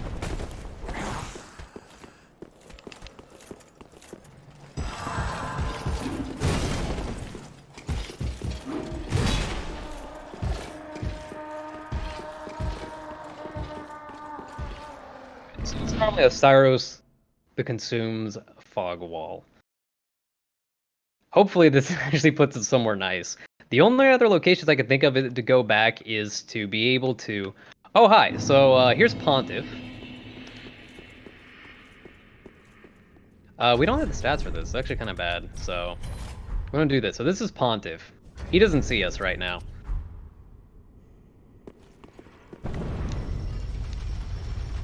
In fact, he doesn't really see you for quite a while. Even for this. In fact, unless you enter through the main fog wall... Oh, really? There we go.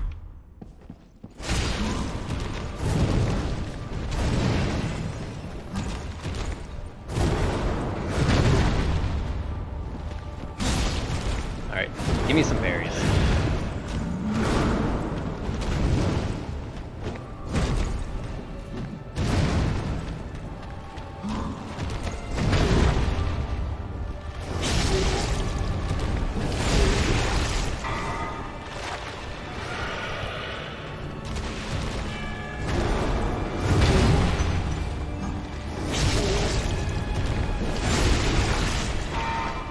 Weapon. In Phase 2, if you're familiar with him, he summons an ad, so hopefully we have enough damage to be able to kill the ad. Otherwise, this will become pretty bad pretty fast.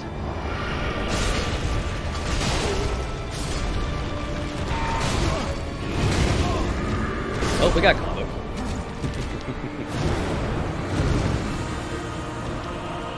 So anyone curious about what happened there?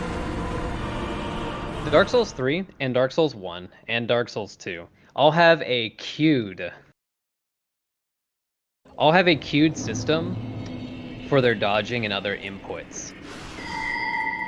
So when I got hit by the first attack, even though I pressed the dodge button for that, the dodge is still queued to go on after that. And so I continue to dodge even at an earlier time, even when I did not intend to do so. So it's one of the fun systems that when you spam dodge, it's a big punishment for dodge spam, because you end up dodging when you don't intend to. Excuse me, sir. Wow.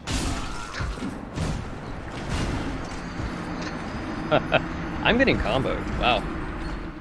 I'm getting comboed by literally everything in here. So normally how that's supposed to go is you just run by him, and he doesn't aggro. It could be because I'm actually wearing heavy boots right now, because normally in the hitless runs, you run by him, and he just turns around and you hide behind the wall and nothing happens, but he was really aggressive there. Which is very interesting.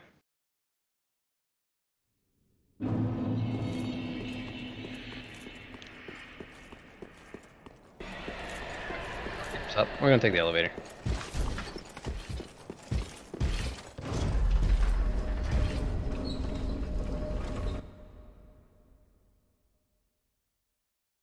While you're riding the elevator, can I squeeze in a quick blurb about NAMI? Right ahead. Just want to let everybody at home know that NAMI operates a national helpline available from Monday through Friday from 10 a.m. to 6 p.m. Eastern, which provides information, referrals, resources, and a compassionate, understanding, trained volunteer to help support the college.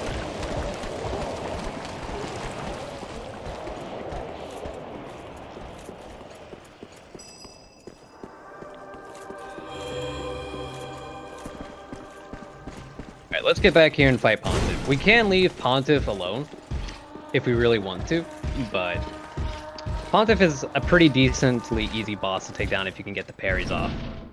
But if you can't get the parries off, or you get comboed like I did.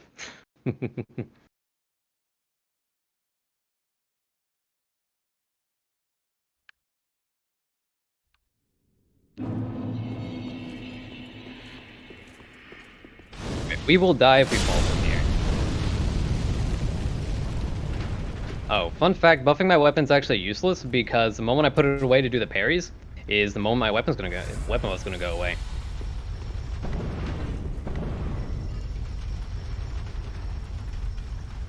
Alright, Pontiff, you gotta wake up. Actually, here, before we fight him, let's see what the adjacent areas are. We haven't seen the other side of this fog wall yet, even though we have access to it. A long while access to it, but we do have access to it. Upper Lothric. Okay, we've had access to this for a while, so Pontiff is a fairly early boss. We can get access to it quickly by teleporting. Actually, there's a fog wall there, so...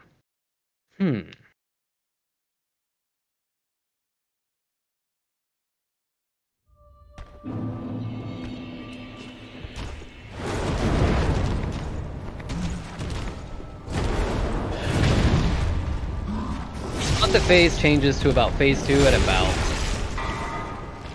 1800 damage done. So we're not really going to be able to get extra damage in before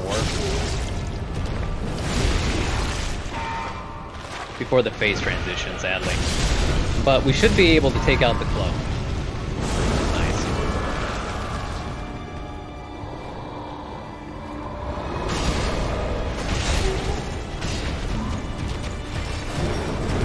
Oh. So much for that.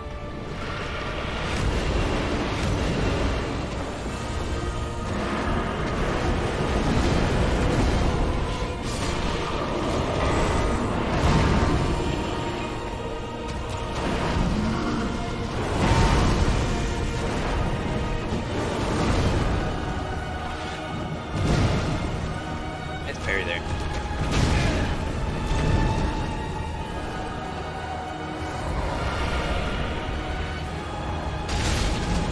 Okay. We might be able to dig this out of the hole, but we're getting clone spam, so we're gonna move on from there. Fogwall Randomizer in particular, especially if you get like an early boss like this, relatively early, and the clone keeps getting spammed out and you can't kill it fast enough, usually ends up working against you. So okay, so this is kind of fun. We're back in the Ashes of Ariandel DLC. From here we have access to one fog wall from here.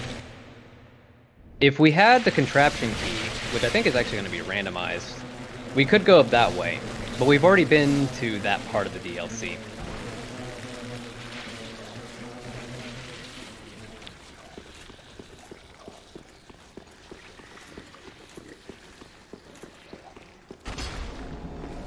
It also would give us another fog wall as well, and a bonfire. So this fog wall is adjacent to any major hubs.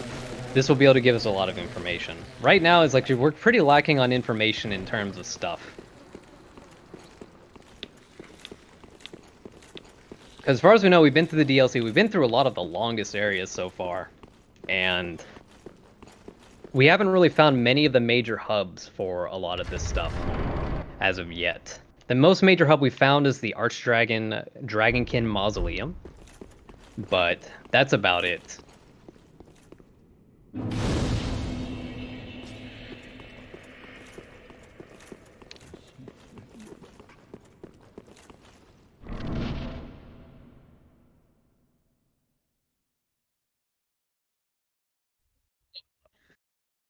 This is actually good.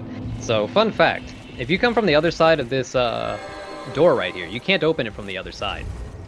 So, you're pretty much stuck if you find this fog wall up here from another door.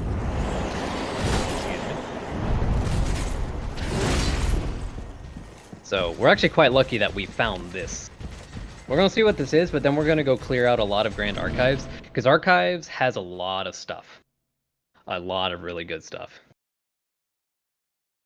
Osiros. Okay, this is going to be kind of a slow fight, due to low damage as well as low health.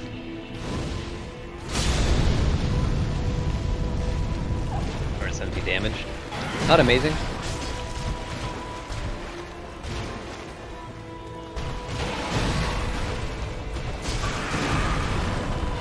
Unfortunately, we cannot...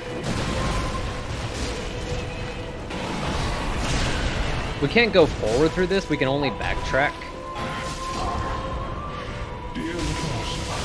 Because his door blocks the entrance. And we cannot open the door until Osiris is defeated. So, we're kind of stuck fighting a dragon, or we can retreat through the fog wall that we came from. Which we very well may end up doing. Because we've got quite a few hits there, we've done about 10% of it. It'll be much we'll check much more things if we go through Grand Archives rather than Osiris. So, mostly just lacking on damage right now. So, Crab, would you agree with someone in the chat that says this is some terrible RNG in this particular rando? Yes. So, normally, how a lot of the randomizers go, you tend to get a decent amount of variety of weapons, but we only really have picked up a couple of these now, which is the biggest problem right now. So this is the best one that we have, and it's not going to do a ton of damage. It's surprisingly weak, and with the two parry bosses that we found, and I have not leveled up enough dex to take advantage of the parry shield most effectively, then it's pretty much I'm stuck fighting them. Like Champion Gundyr from earlier, for example. I could have parried him, and it would have saved maybe a little bit of time, but not a ton. I should actually rest here. And then Osiris right there, he's not a terrible boss, but in Phase 2, he has a chance to instantly charge. Which, depending on the scaling, like you've seen some of the damage we run into now. If he's scaled up at all, what will end up happening is he'll just end up one-shotting us. Oh hey, fun boss time. Hello. The Abyss Watchers. Pharaon's Undead Legion. We finally found them.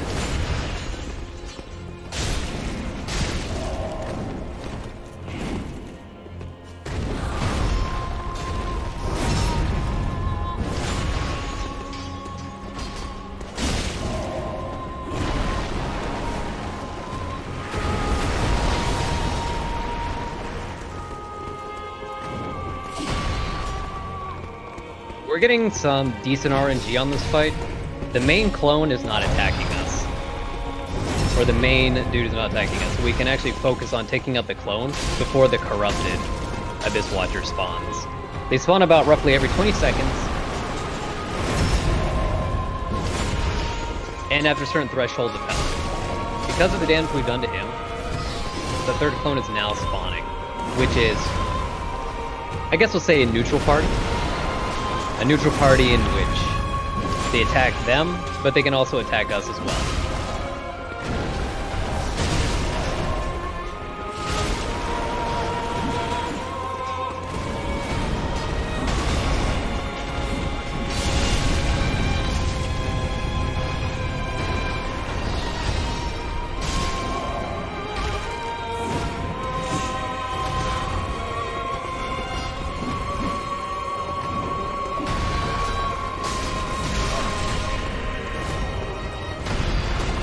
Whipping a lot of shots here.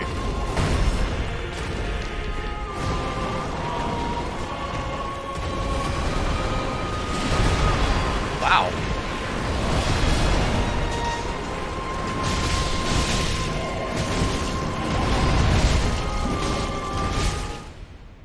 That was effectively a one-shot. Huh.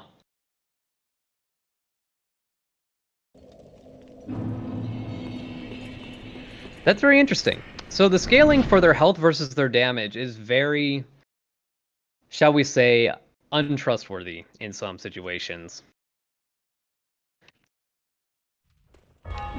So to speak.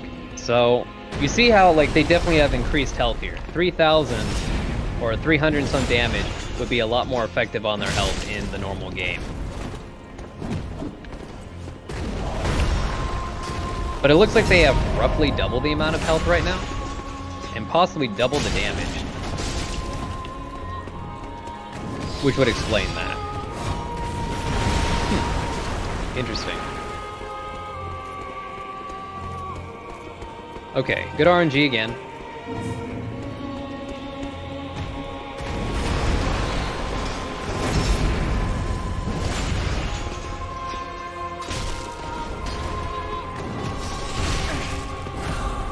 Sadly, I'm gonna have to play cautiously here. Alright, we're gonna do no-hit strategies instead of speed threats just because we have to survive this. Another reason why you're not dead. Another reason why I like Rando. Because it's a good mix of doing speed and consistency.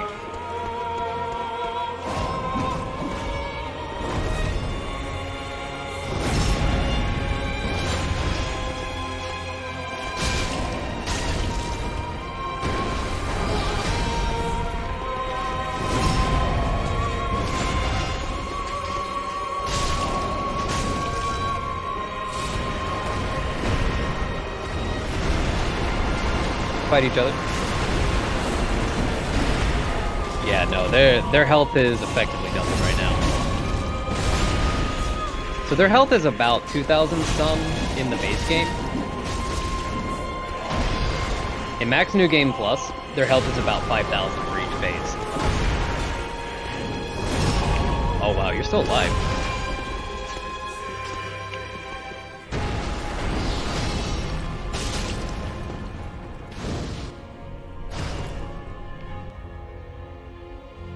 That's good. So here's a fun fact. At the beginning of this phase, he will idle around for a decent amount of time. There's not many ways to be able to effectively break him out of that. Throwing an item, casting a spell, and other stuff tends to be the most effective strategy, but as we found out, the weapon art of this will actually cause him to become aggressive, which is really good.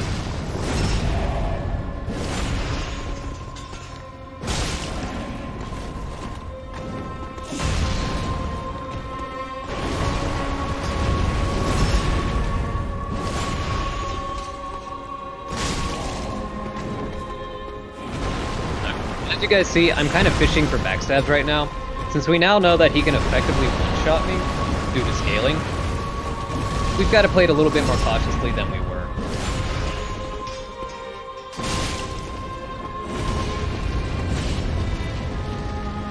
Which, unlike the speedrun, you can be a lot more aggressive even at like SL1. SL1 speedruns for this work out very well because you can take at least a little bit amount of damage. But here, sadly, we cannot.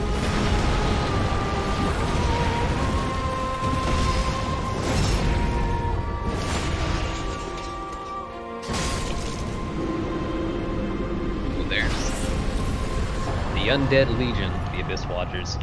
Alright, this is going to give us access to one fog wall. And that's what, the second boss we've beaten so far? We've run into quite a few of them. Oh. Oh, this fog wall is invisible for whatever reason.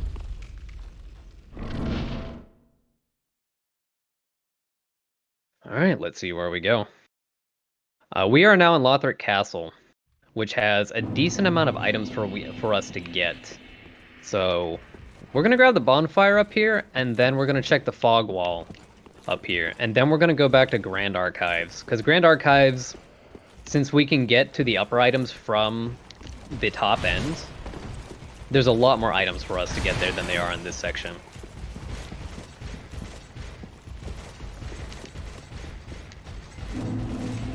You actually do less damage than normal.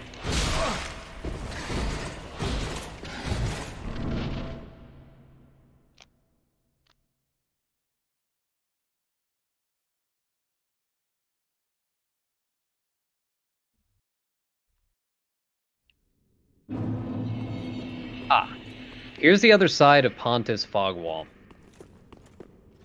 Oddly enough. So question in chat, we do still have to beat the 4 Lords of Cinder, correct? Not exactly. We need to find the 4 Cinders. What? We need to find the 4 Cinders of the Lord, but we don't need actually to beat the boss. But we might need to fight them, for example, because they could drop something, theoretically.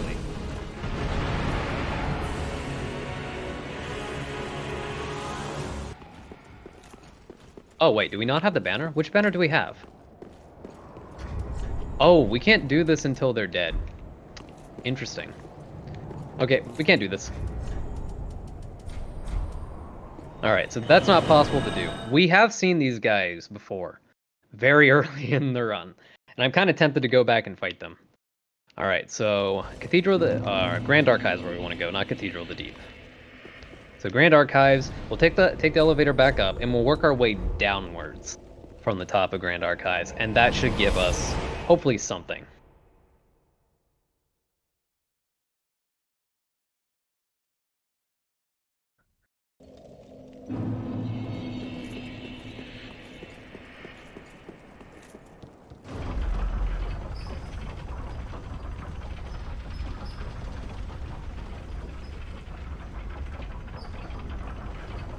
While you're heading up that elevator, you have time for a couple of NAMI blurbs.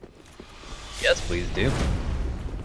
Just a reminder for the folks at home, you are watching Questing for Glory, Hope and Healing, raising money for NAMI, the National Alliance on Mental Illness. NAMI's got 5 key messages. And one is, it's okay to not be okay right now. You are not alone. You can reach out to NAMI for yourself, or reach out to help others. NAMI Gets It is here for you. You can visit NAMI at nami.org, that's NAMI.org, or you can call NAMI at the National Helpline at 800-950-NAMI or 6264 for support, information, and referral.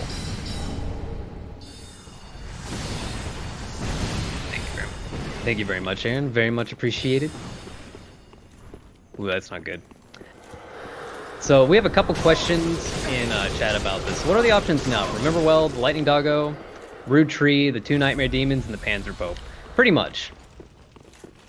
Pretty much. We don't have too much more in terms of bosses. Mostly loose end stuff will be faster to check. We picked up a couple ashes most recently, which will unlock shops.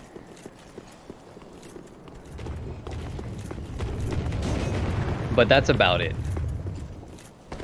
So right now we're pretty much just looking for more locations to check. Right now Grand Archives has a grand total of at least 3 items more.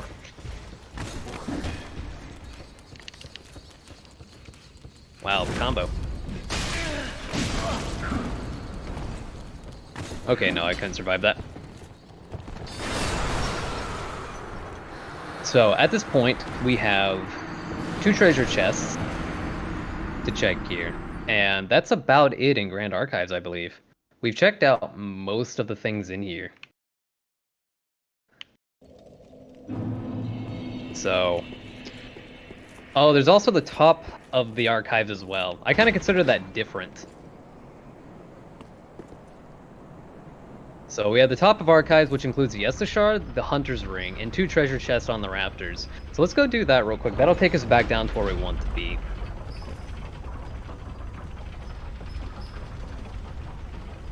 While you're in an elevator again, can I give a blurb to give some thanks to some artists that have been helping us out? Yes, please do.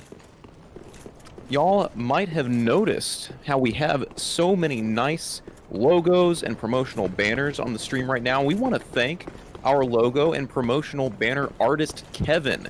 You can find Kevin on Twitter at KBUTZ Corner. That's K-Butts Corner.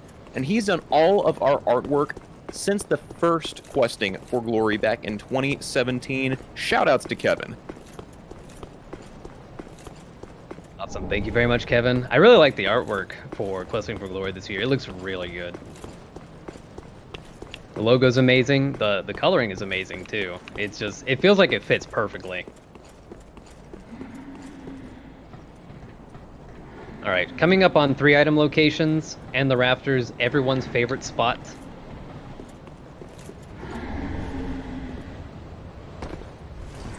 The rafters, thankfully, have at least a decent amount of safety compared to the ones in Dark Souls 1. Dark Souls 1 rafters, if you're familiar with them, have quite a decent amount of painting guardians, which get backstabs from the front. Alright, we gotta be careful with this mob. Just like Dark Souls 1, enemies' flailing bodies can push you off the ledge. So we have to be careful.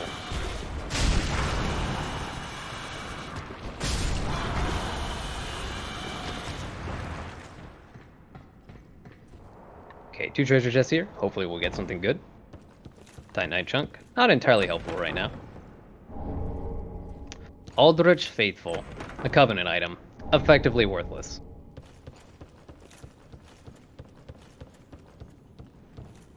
Okay. I'm going to be abandoning those souls for right now. They're up there currently. And I need to get more item checks in.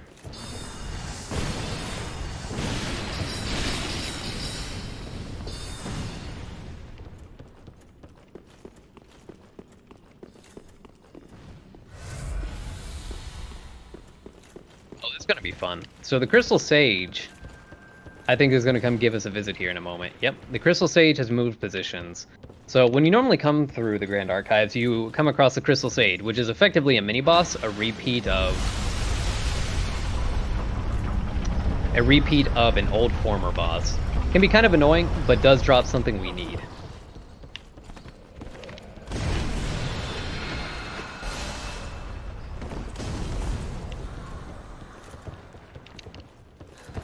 They moved. Wow, that's a really, really trolly sage. A little bit too early of a dodge there, sadly.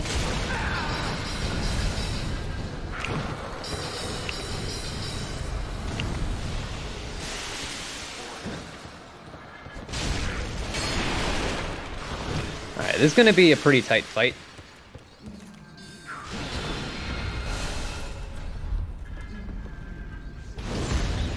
As long as we can get the Thrall to just not chase us.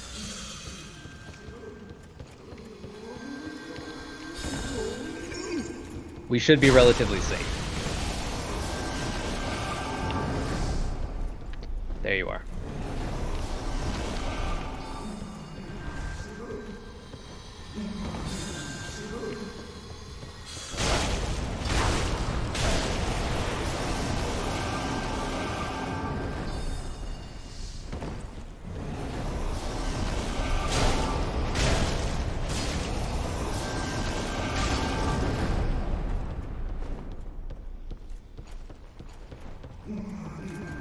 Thank you, Dark Souls 3 boys.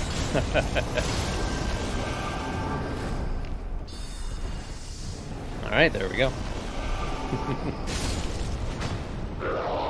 So that fight is not really fun to do ever, because depending on the direction you come from, you can have a variable amount of enemies chasing you at the same time. So we had what? One thrall that was wielding a flaming flamberge. We had one sniper, scholar. We have the sage, and we had to run through a bunch of nonsense. It's always fun.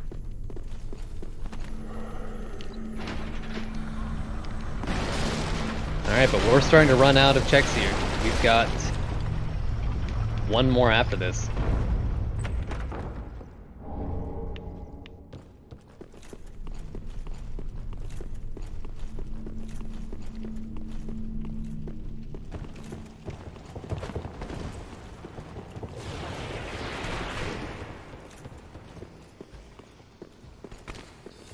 It's idling, we're safe. Old Selkie. That's actually good. So that opens the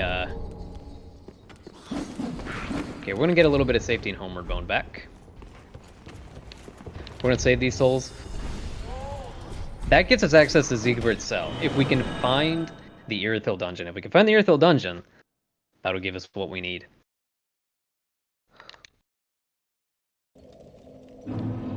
Alright, we're going to check the shop and see if we get anything new. So a question from chat, how crazy has a randomizer been? On a scale of 1 to 10, maybe a 13. Mostly a lot of painful nonsense. Ooh, hey, another Cinders of a Lord. We are halfway there. And no other good upgrades right now, so. Ashen 1. Crab, what's sort of your average time for completing a Dark Souls 3 randomizer? Just to put in perspective how this one's going. Farewell, Ashen. Average is 2.5 hours. My fastest has been 202 that I got earlier this week. We have been excruciatingly unlucky with everything that it's given us. So, like, to give another perspective on how badly this is going. Normally when you're here, you have at least 3 different options of weapons that you can use effectively. We have not really run into many weapons. Like, our weapon supply, really small. This is not the cathedral I want to be at. I'm trying to remember where demon princes are, because I want to start going to fight bosses.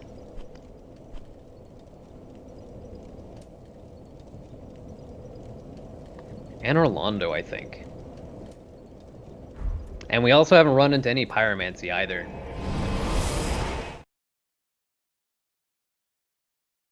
Might have been off Tree Skip early. Tree Skip got us into Catacombs originally. It was early, but I don't think it was that early.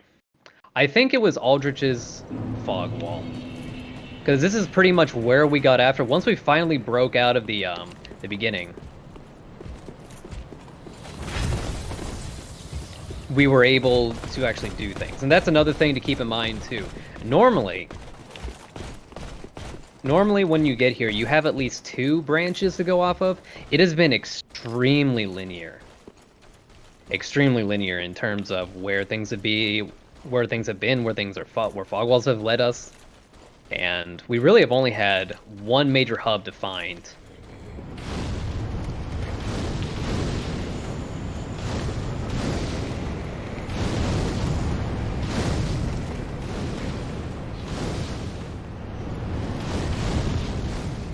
And answering an earlier question there, everything's randomized, pretty much fog walls and bosses. Or not bosses, items, excuse me. Bosses are the same pretty much. Just their item drops will be different. Wolnir. Okay, so this led to Wolnir. Which we still cannot go, because we have not defeated him. We cannot go to the other fog wall past that. Ah, yep, I was correct.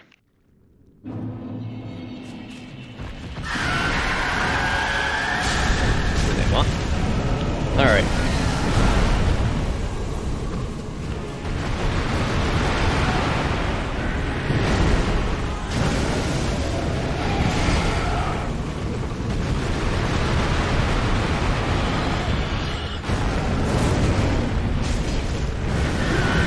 Coming back here with pretty much 3 times the damage, doing a lot better.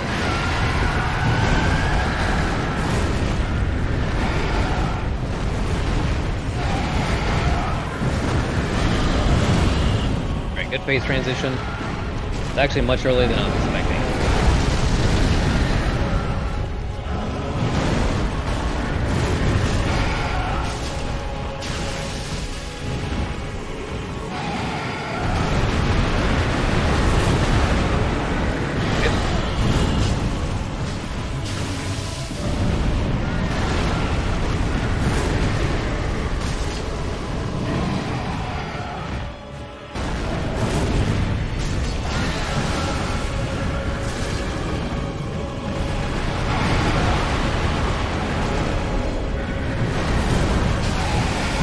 I lost my opportunity to attack that.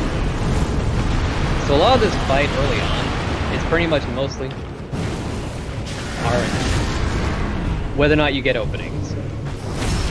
Not nearly as bad as some of the other double fights, but this fight has a lot of RNG associated with it.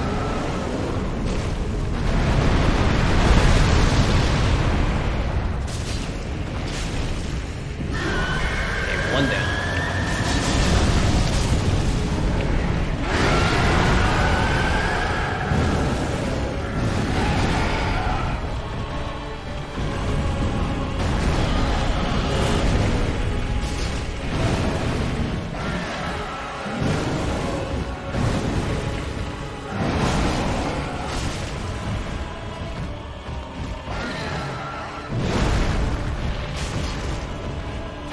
While we're busy fighting this guy, one thing to keep in mind, the order in which you defeat these enemies determines the abilities of the second phase boss. So right now, we're going to be getting laser beams, which is going to be a lot more easier to deal with than fiery balls of death. Okay, we're going to top off.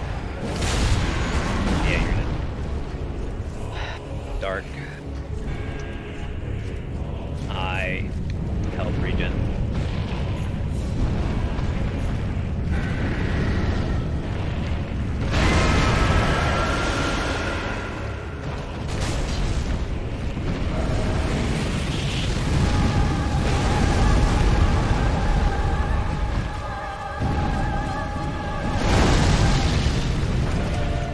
Be able to put our weapon buff up. As a side note, this guy takes roughly half the damage that the other ones do as well. So, like many DLC bosses, they don't take a lot of damage whatsoever.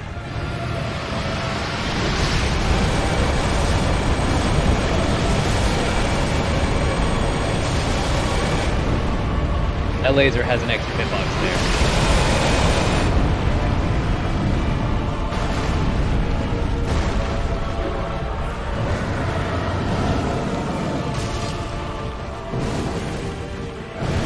Oh yeah, there we go.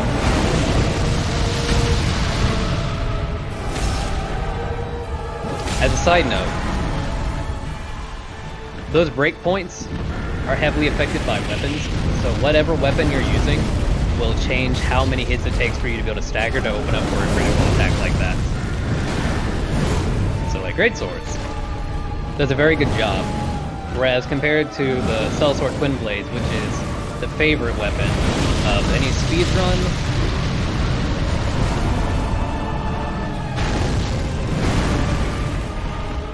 and hitless run.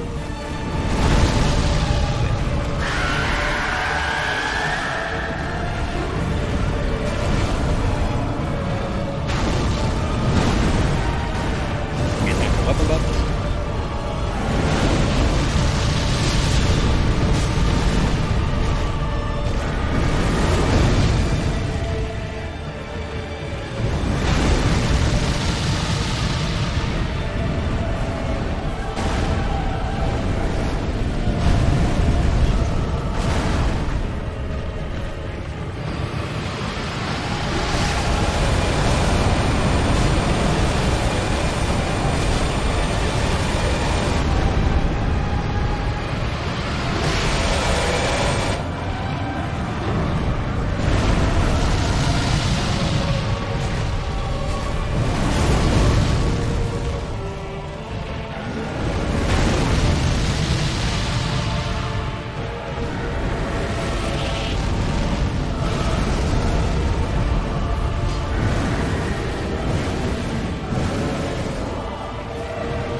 not giving me many openings.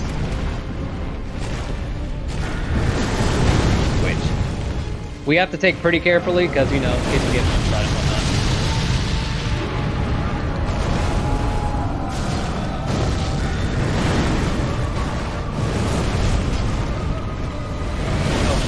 Demon Prince is hitless. Ooh, and we are rewarded. Rewarded with another Cinders of a Lord.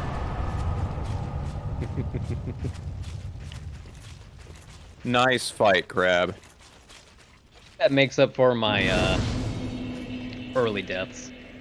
Maybe not in time, but in other situations. Okay, where have we not gone? There's a couple fog walls we have not yet checked in Archdragon Peak, so we're gonna go to Dragonkin Mausoleum.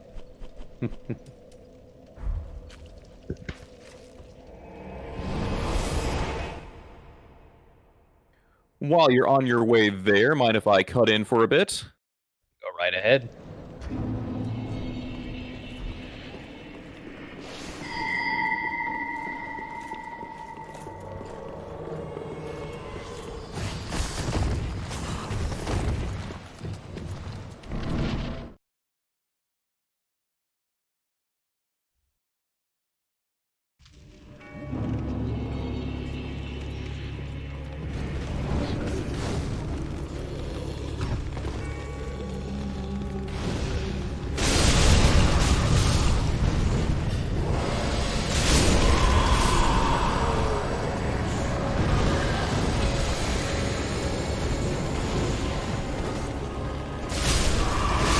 Not sure if you ended up getting muted, Aaron, but I did not hear anything from your end. I was hitting the wrong button on my push to talk. Let me try that again. We have $50 from Lyrail. Hopefully one of those is correct, but thank you so much for that generosity. And with that, we are all caught up on donations. So Chad, if you would like me to mispronounce your name, or say something nice to DistractionCrab, like you're really good at Dark Souls 3, I'm going to hit that follow button on your Twitch page, or something to that effect. All it takes is $1. And it all goes to an incredible cause, which is NAMI, the National Alliance on Mental Illness.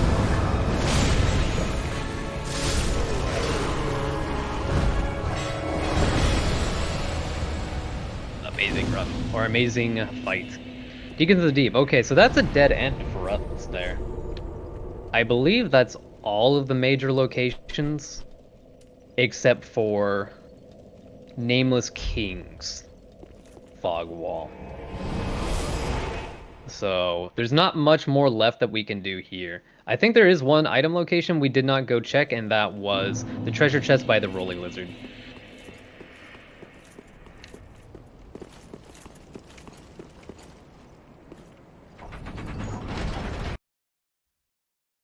Alright, hopefully we can start getting in and finding some new areas. Right now, the major locations we have not found is essentially Irithil Dungeon. Irithil Dungeon is the last place I would like to find, which we might be able to get to. Oh hey, another boss. We might be able to get to by going through... Okay, the attack... Yeah, the attack bugged out. Okay, good.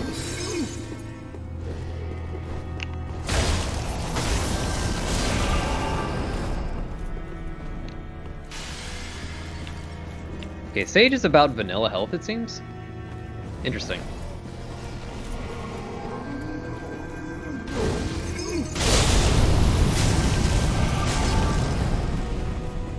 Oh, we can actually parry.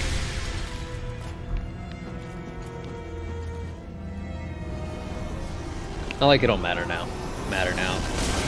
Once she goes into phase 2, she only melees if you're really next to her, and you're gonna want to push phase transition or teleports to avoid getting blasted by Crystal Soul Spears. Especially on the off chance that her clones are scaled, and I get one shot by them.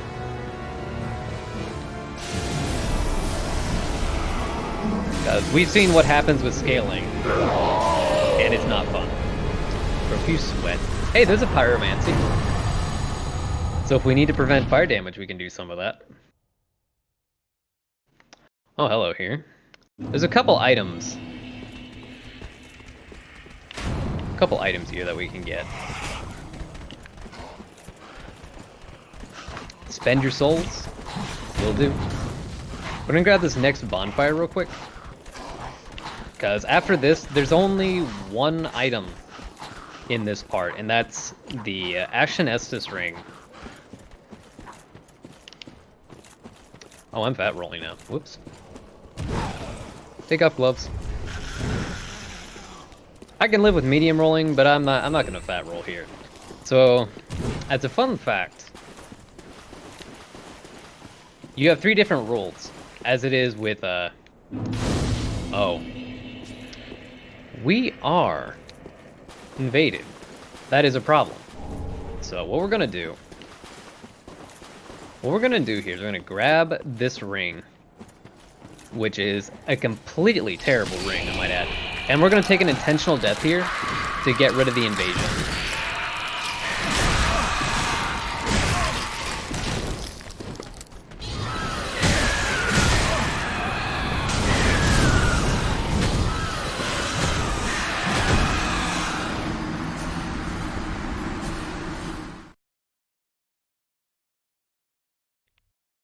How many ashes do we have? Oh, we have 3, really? Interesting. Okay, so we need 1 more Cinders of a Lord, and then we'll be able to get through here. We'll be able to actually go fight the final boss.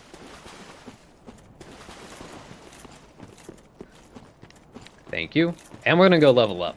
We need about 3 more points of vigor to have essentially the, essentially what I would consider the meta life for this. But with Fogwall, Randomizer, and scaling with it, the meta level for vigor is a little bit different. You don't need nearly as much in the early game, but you need a ton more in the late game. Because some bosses scale a pretty ridiculous amount. Alright, pick up a little bit more damage. Farewell, Ashen One. And now we gotta think about where we're gonna go. So let's think about what we haven't done. We haven't defeated Pontiff yet. We haven't done the Lightning Dogs. We haven't done too much else. So what can we do is the question. We can go back, or we can try to find Irithil Dungeon, which is the main thing that we would want to find at the moment. Let's see. Oh, I thought of something that we haven't done yet. The warp there? No. Lothric Castle.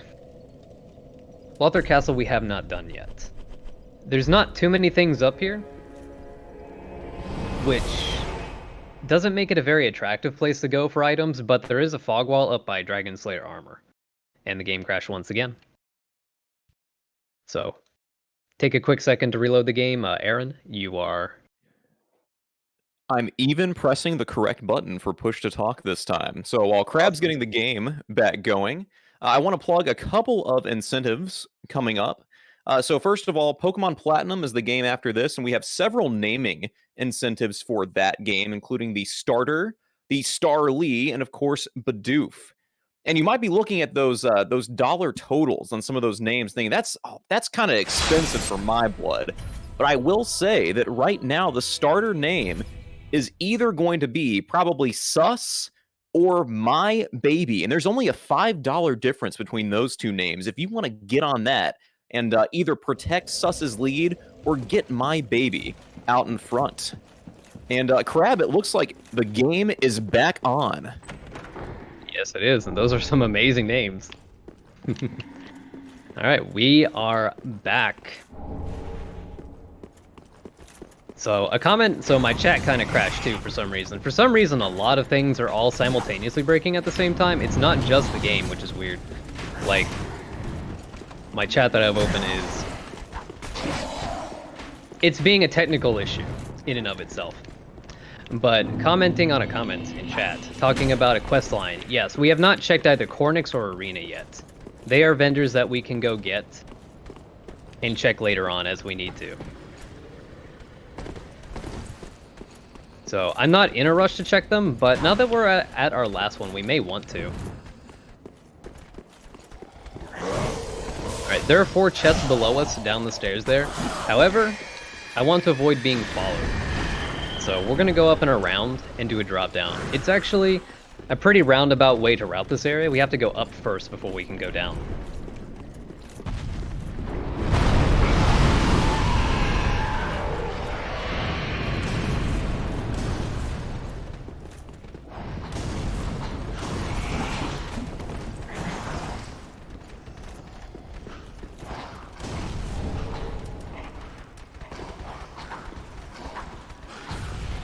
Prevent some sticky AI. So fun fact, there are some NPCs in here which have joint AIs. The knight that you saw with the greatsword and that cleric right there, both have the same linked AI.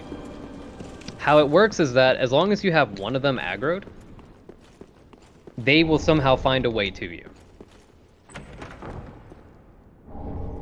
And it's an interesting thing, especially like when you're trying to do hitless and you get followed by something. Then you have to fight it, then you gotta deal with stuff, and it's just, no, it's not a fun time. Alright, we're gonna check this fog wall, hopefully it's not something terrible, and then we're gonna come right back out.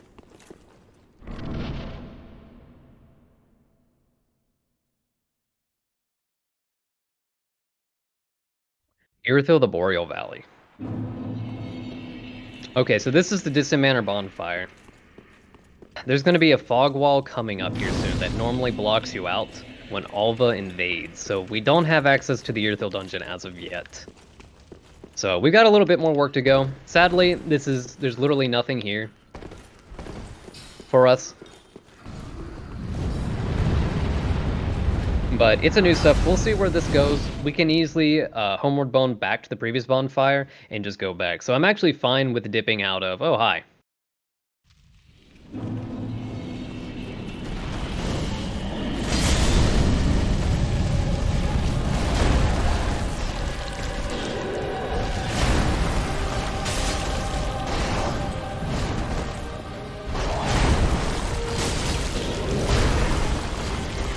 This fight's gonna take a little bit of time.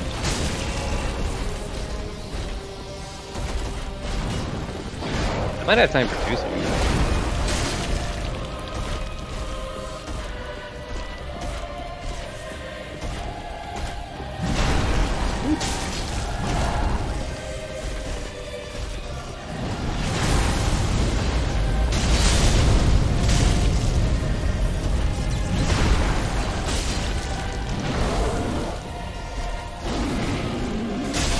That wasn't phase transition. Alright, hello phase 2. Now to get sniped by like 50 different things.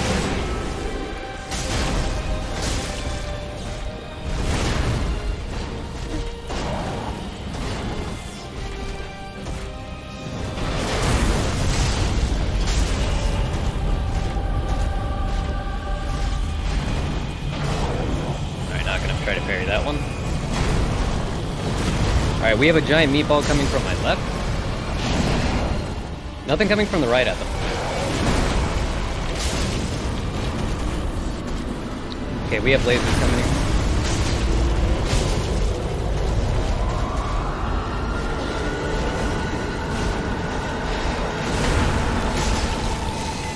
And from the chat, he seems scaled quite high. He's definitely has higher health than he normally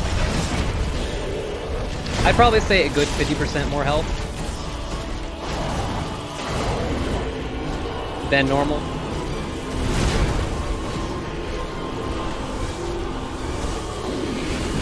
Oh, those meatballs are vicious.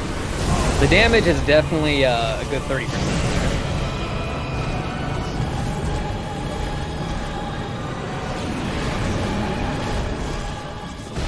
We have to be careful here. I'm not really going to be able to take a hit from him, most likely.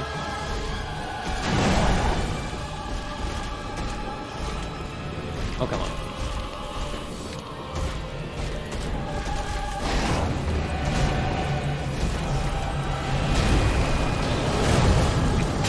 Meatball coming from the right.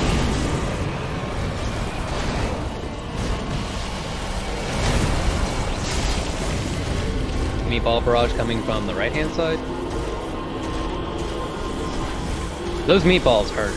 Normally in like a regular speedrun, you could just tank those because they don't really do a ton of damage.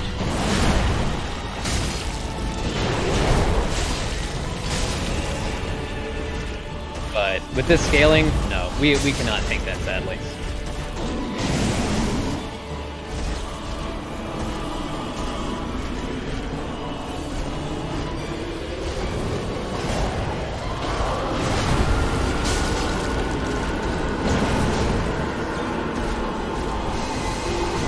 That's a little close for comfort, not gonna lie.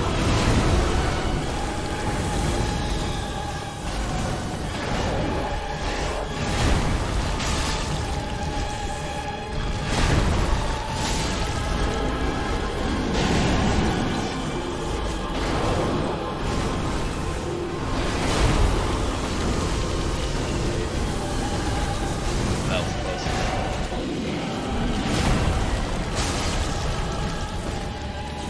Finally got a damage buff up.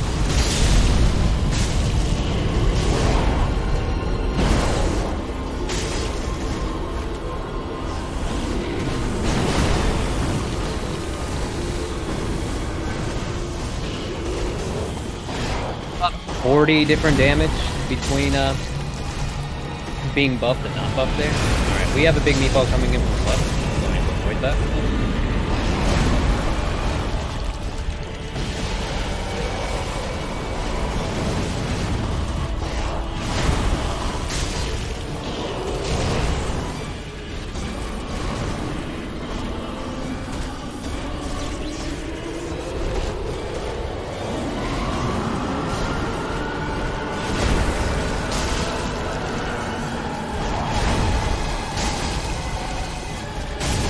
A ton of damage for that fight, but we did it.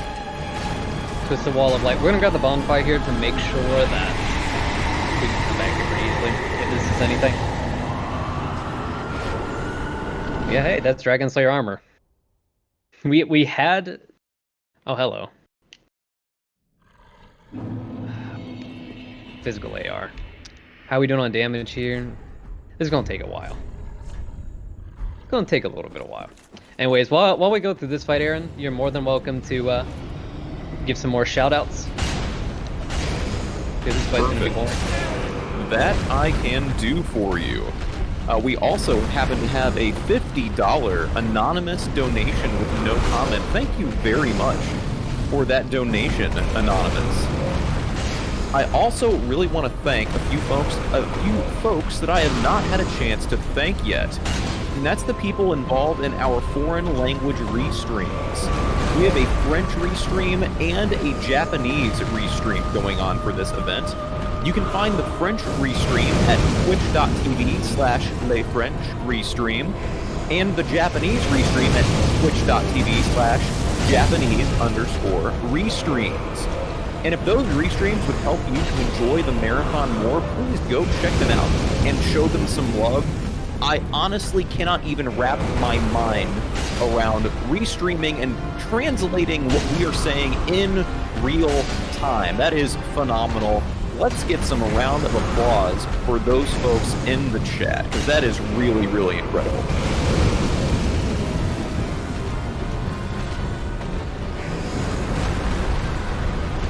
And Crab, would you like me to keep going? Nope, we're going to bail on this fight. Actually, so sounds good. Yeah, this will take a really long time because a good chunk of our damage, around 30% of it, is fire damage, which he is highly resistant to. You know, being a fire demon and all that. Farewell, Ashen. All right, let's go back and think. Where can we go now? Earthil Dungeon is the main thing. Lothric Castle. We didn't go into the main bonfire for DSA. And to get there, we need to go to the Distant Manor and backtrack.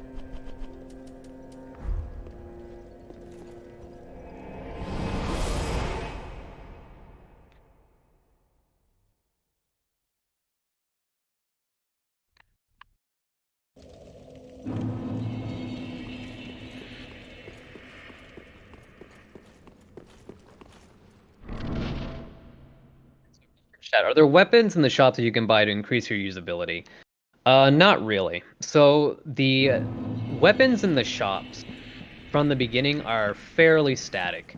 They may add 1 or 2 more things to it, but we would need to be able to upgrade the full thing right now. And as we stand, we don't really have access to a lot of the stuff. We're really low on souls, we're really low on levels. So spending a lot of that on upgrades. Oh, hello. This will be fun.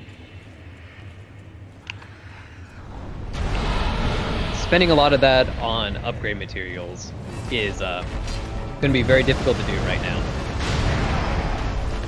Okay, doesn't seem to be scaled too badly.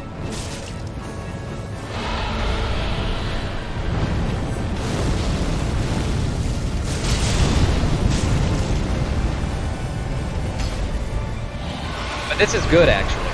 So this guy, not only does he give an item in place of his soul, but once you defeat him, there is a fog wall that we went on the other side of the film that we can have access to the bosses inside, which will be really good.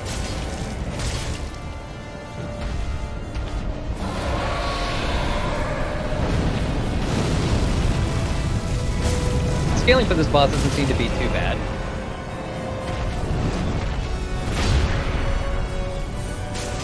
So this shouldn't take too long. Ignoring the fact that there's a whole second phase to this.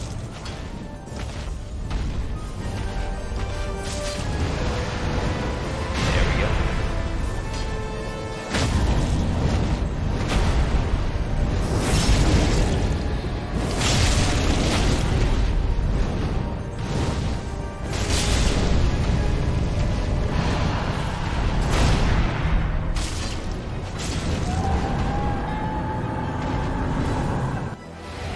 Alright, so this guy is probably one of the less interesting bosses when it comes to fighting.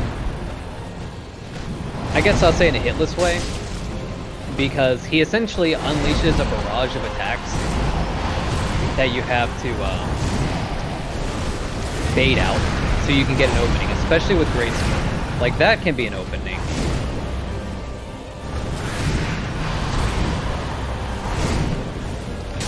But at the risk of possibly getting one shot, I'm not going to take a hit. Or I'm going to attempt to not take a hit.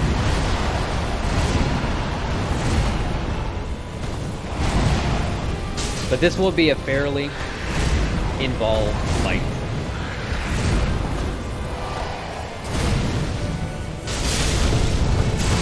Okay, so he does not one-shot me. That's good. I also learned I do not have time to buff my weapon in that time.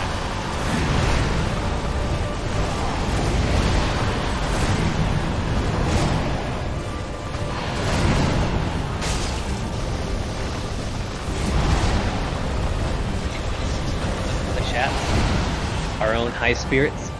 We should find a name for this king. What should we name him?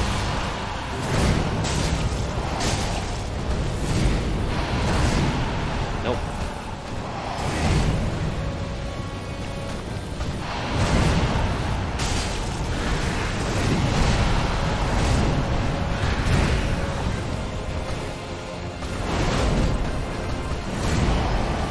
So that's the move you really want to be able to abuse.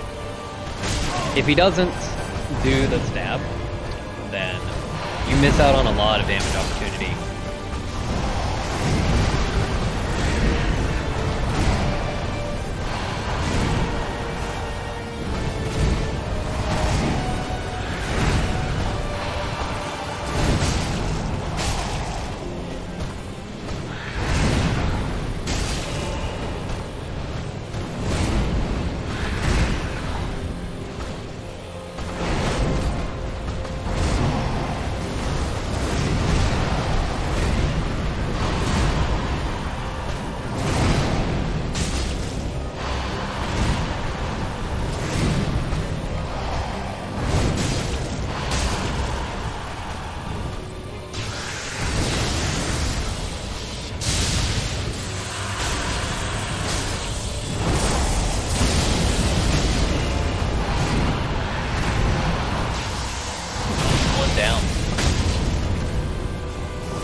fun little exploit that you can do with this boss as well, in that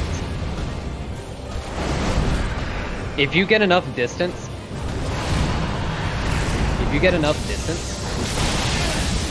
you can actually just look away from the lightning that he casts.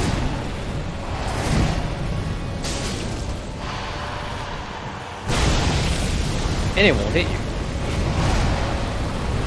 But I'm not as a fan. I like actually dodging lightning.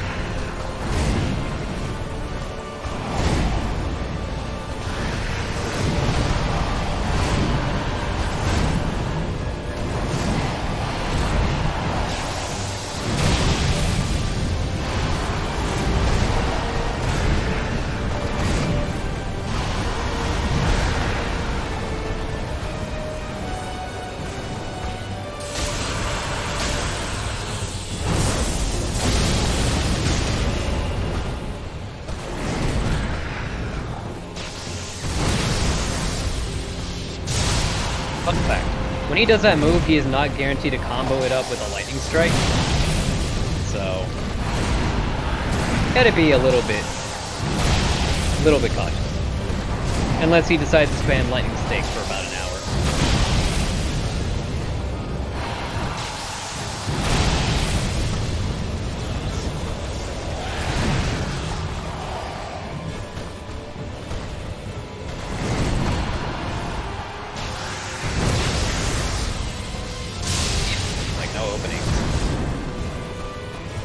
Greedy.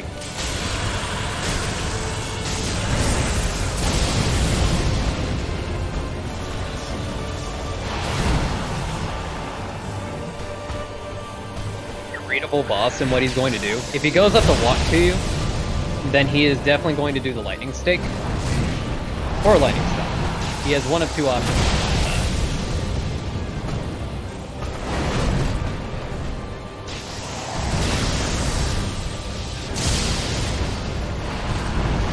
That's a combo you don't see very often. That's probably one of his rarest combos.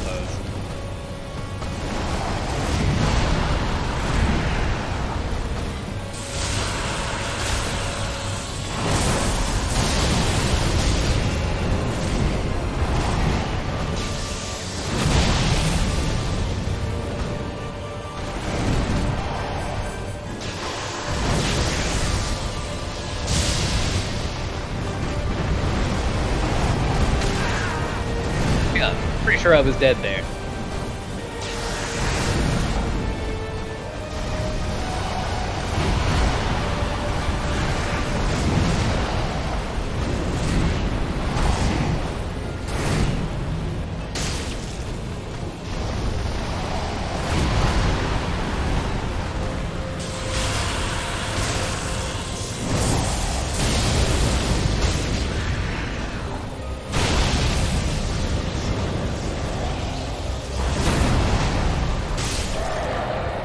This fighting Nameless King with a greatsword is not your best option.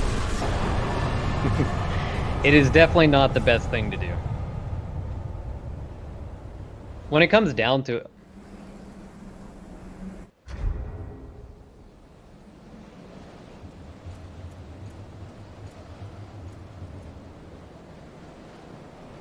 Oh, what a fight.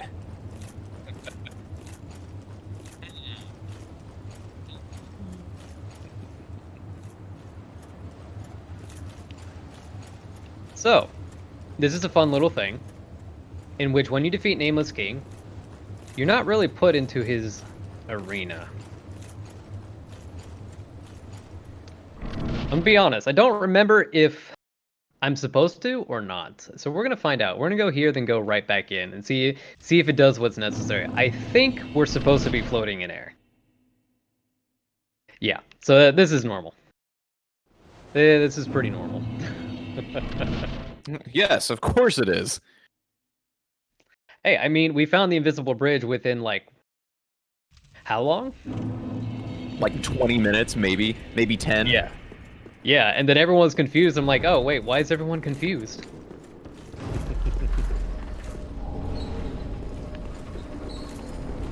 For what value of normal?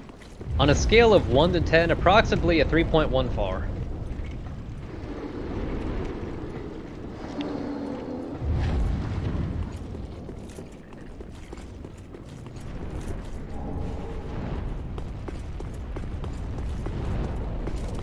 Alright, we have a little bit of Lothric Castle to clear up now.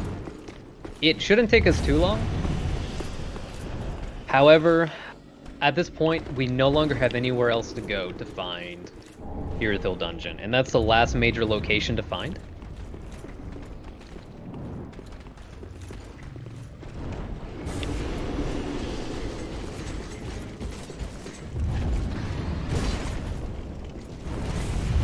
Seething Chaos. Alright, we're not going to be able to make the fall down there.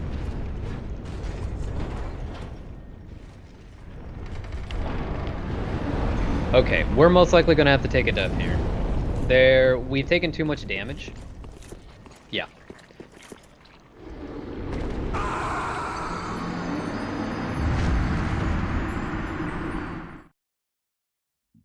While you are dying, do you have a quick time for a quick donation? Or just time for a quick donation? Either one. Of course. We've got $10 from Kat again, with no comment. So in lieu of no comment from Kat, I think we should probably put a few cats in the chat. I think that would work pretty well for a good donation comment. I agree. Cats, contrary to popular belief, can be man's best friend. So, question from chat. What items do we need to beat the game now? Right now, we're missing exactly 1 Cinders of a Lord. So we are only missing 1 item to be able to actually beat the game. But we have no idea where that's going to be. So, it can take us quite a while. And how are we doing on time? We're actually running out of time here. So we gotta find it pretty fast.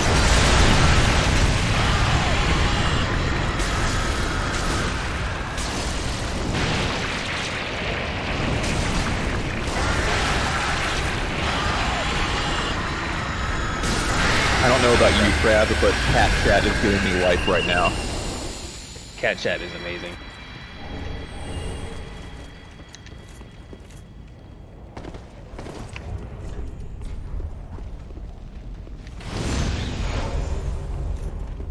Alright, we need to prevent him from following us, and now we need to go defeat the Outrider Knight down here.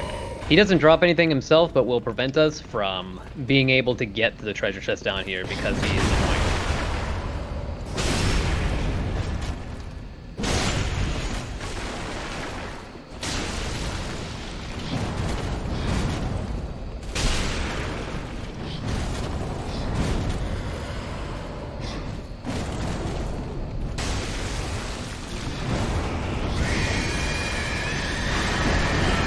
Ignore all the screeching, everything's perfectly fine.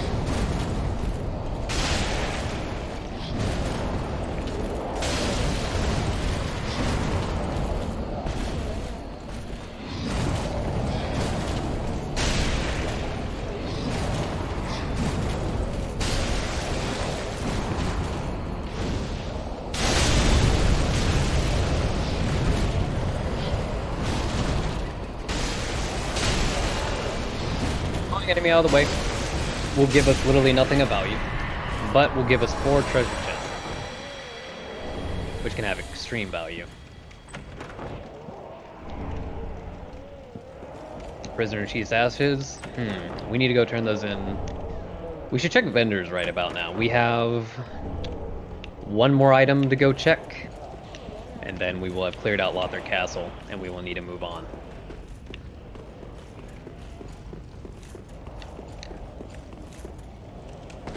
We have 4 Titanite scales, so we can actually upgrade our weapon. Murakumo. Not too helpful there, sadly. We came up from the Dragon Barracks bonfire. So, we are good to homeward bone out of here. Once I get to a safe spot and I'm not having knives thrown at me.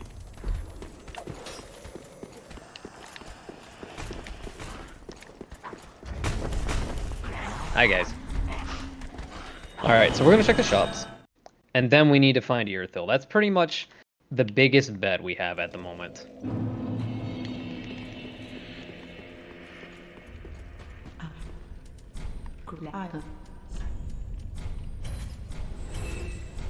Purchase. Contraption key. I don't want to see that. And nothing else. Alright, and let's level up. Ashen 1. Alright, strength isn't going to be too helpful at this point. Dex gives the same scaling as strength for leveling. So let's think about where we have to go right now. So, traveling. We've done Cliff Underside. We've done all the swamp. Cathedral of the Deep. There's one fog wall we didn't do, and that's the Deacon's fog wall. So let's think about, like, where else can we go?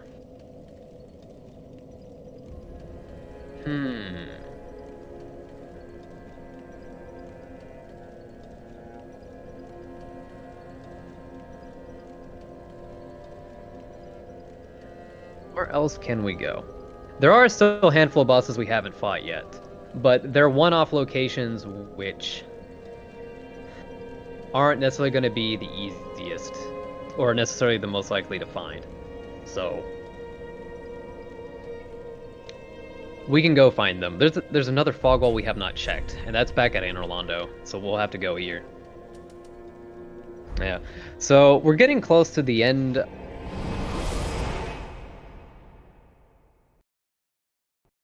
So, Aaron, how would you like to handle the close to the end time?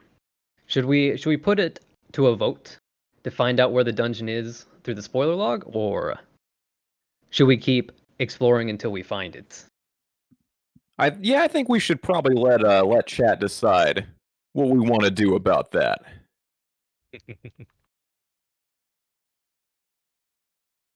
Or if necessary, we can also ask one of our admin friends to decide if we need to decide quickly, let's say.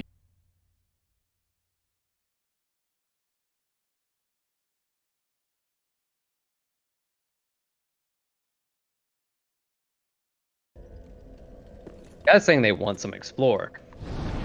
I wonder what admin's gonna tell me to do.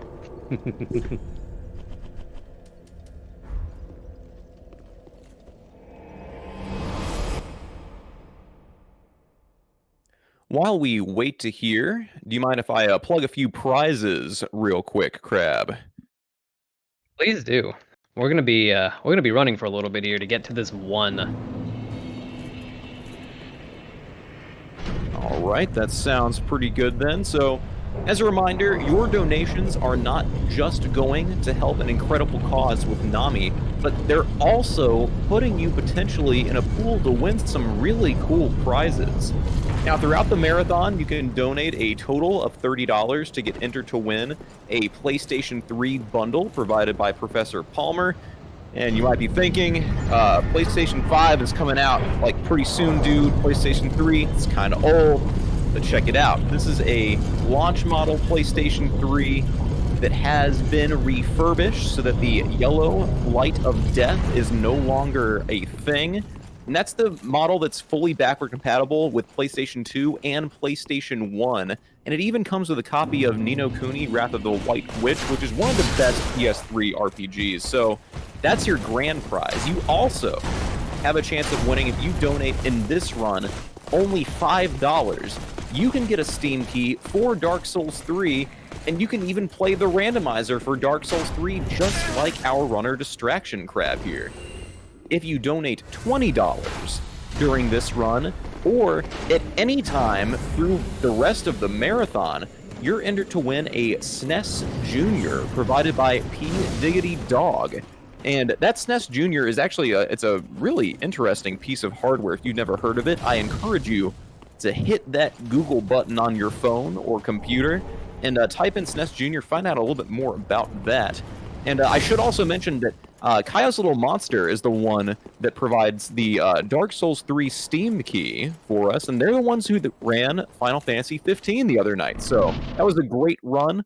They're a great follow. You know who else is a great follow? That's DistractionCrab. Make sure you hit that follow button on his page. It's a good channel.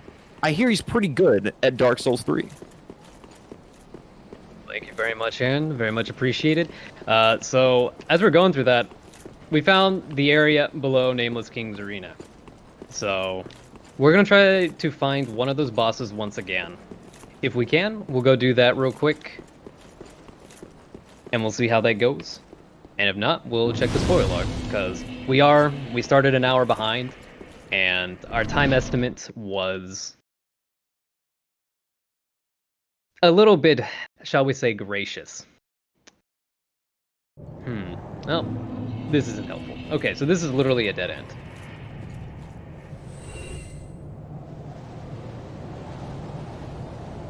Alright, let us go find Pontiff. I believe if we go to the Archdragon Mausoleum, or the Dragonkin Mausoleum, we will be able to find Pontiff by going here. There were 3? Actually, I think I may have not checked the door.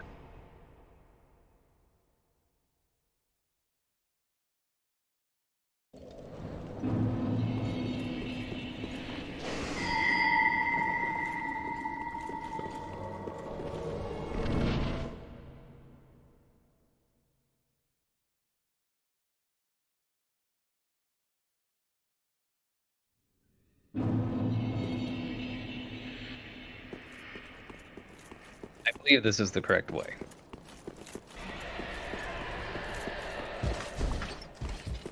And he is angry again.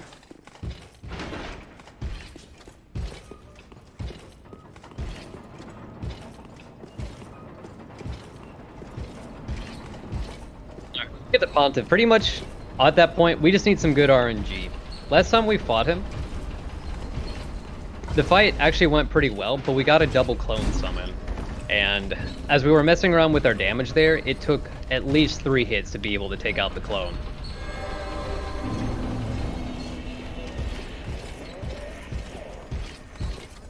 So our increased damage should actually be able to help us with here. Not to mention increased life, so we don't have to worry about... Wow. That has got to be the best goalkeeping I've seen in a long time.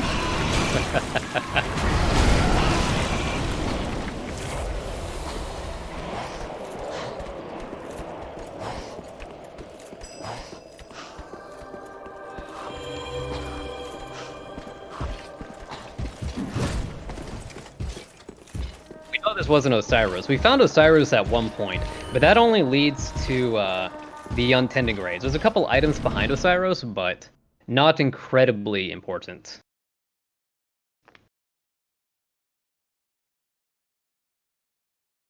Yep, here we go. Here's Pontiff. So, as before, we have taken the entrance in which Pontiff will not aggro immediately, which is actually kind of nice.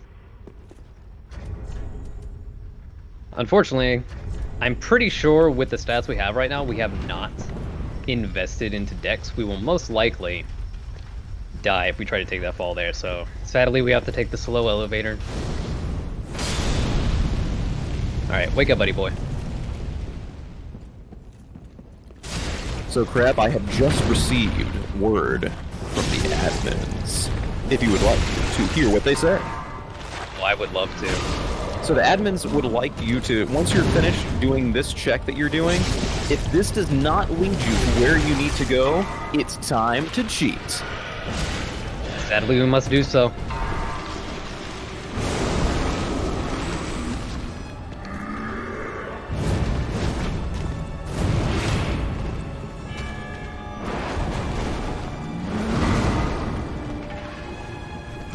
And of course we get the perfect RNG here, essentially with no clone whatsoever.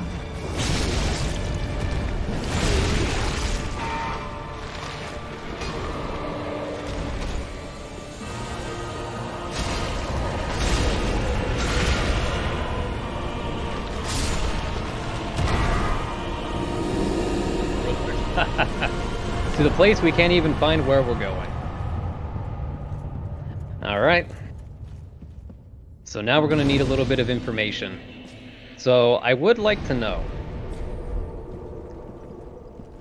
since we have been given permission to use spoiler log, I have the item log open. The last cinders is in the dungeon.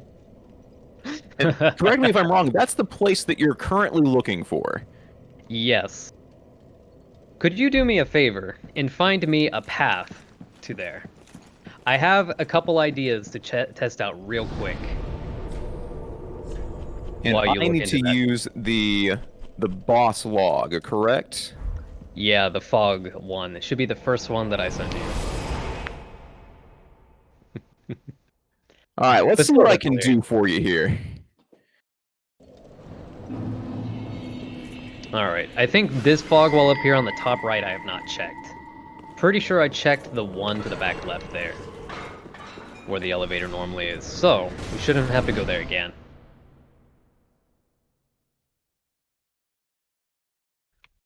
Oh yeah, half-light.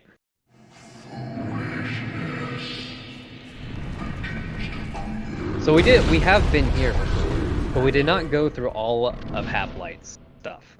Pretty sure we went through the other fog wall, which led us to the Ring City.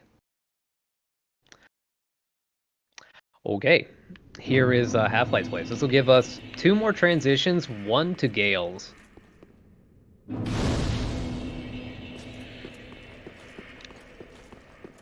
I'll be honest, I kind of forgot about Half-Light. I went to test out the scaling on him to see if he was doable. I'm like, nah. We're gonna come back later. Here's Vort. I don't have the banner for him, so I cannot transition there. So we're not going to do that.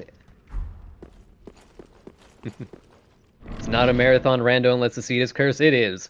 It is literally the last place that we could have found right now, and this might be the chain for it.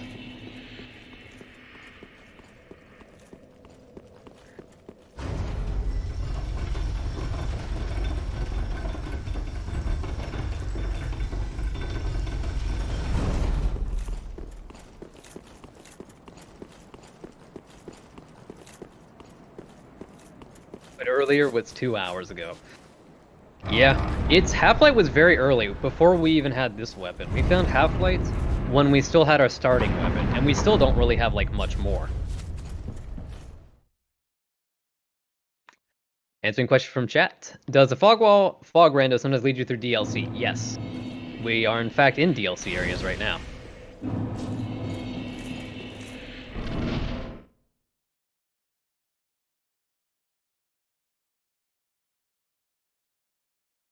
Oh, here's Wolnir. Which should not lead us anywhere. But will give us access to the door in his area.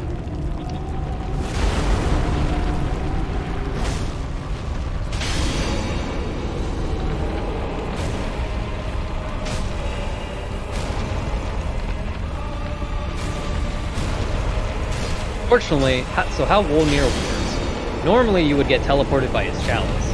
Unfortunately, his chalice isn't normally a thing anymore, or isn't a thing anymore. So instead, it's just going to kick me right out of the fog wall. Whenever it does decide to kick me out. So this was a dead end for the most part.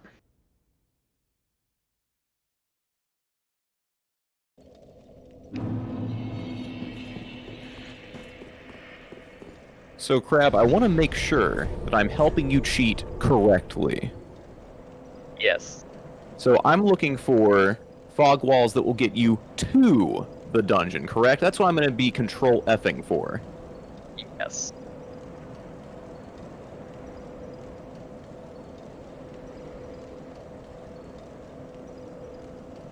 Let's think, while we're doing that, where can we go that we have not gone yet?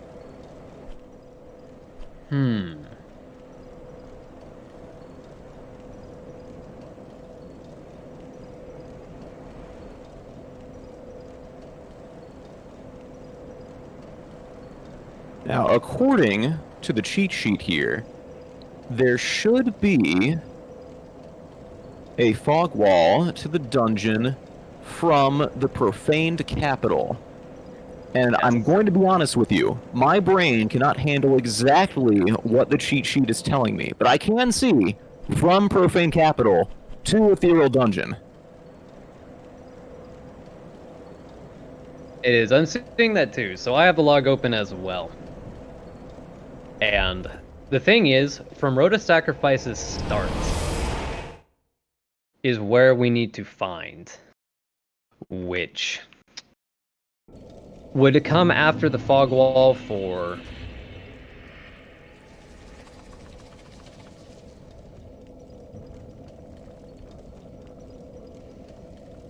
Oh man, this is interesting. Undead Settlement Tower to Rota Sacrifices.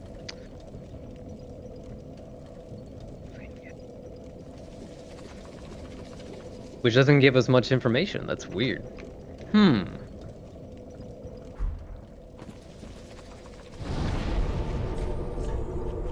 I think after this, I'm going to see if I can find a much nicer log to read.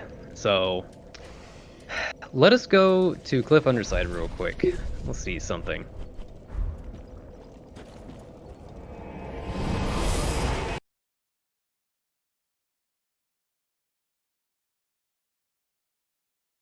Because this was essentially the last place we had connected to the tower.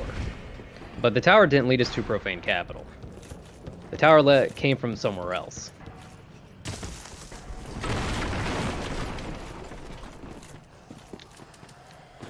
And so we need to find the opposite side of this not bonfire, fog wall. Up here.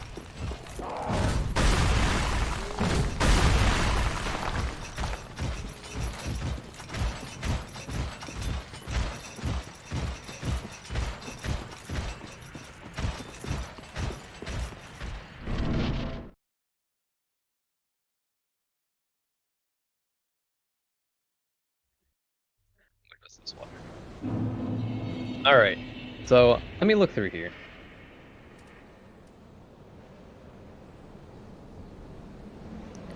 Chat, while DistractionCrab is frantically searching through the cheat sheet, I need you to please bless his RNG. We need all of your help to make sure that we finish this run.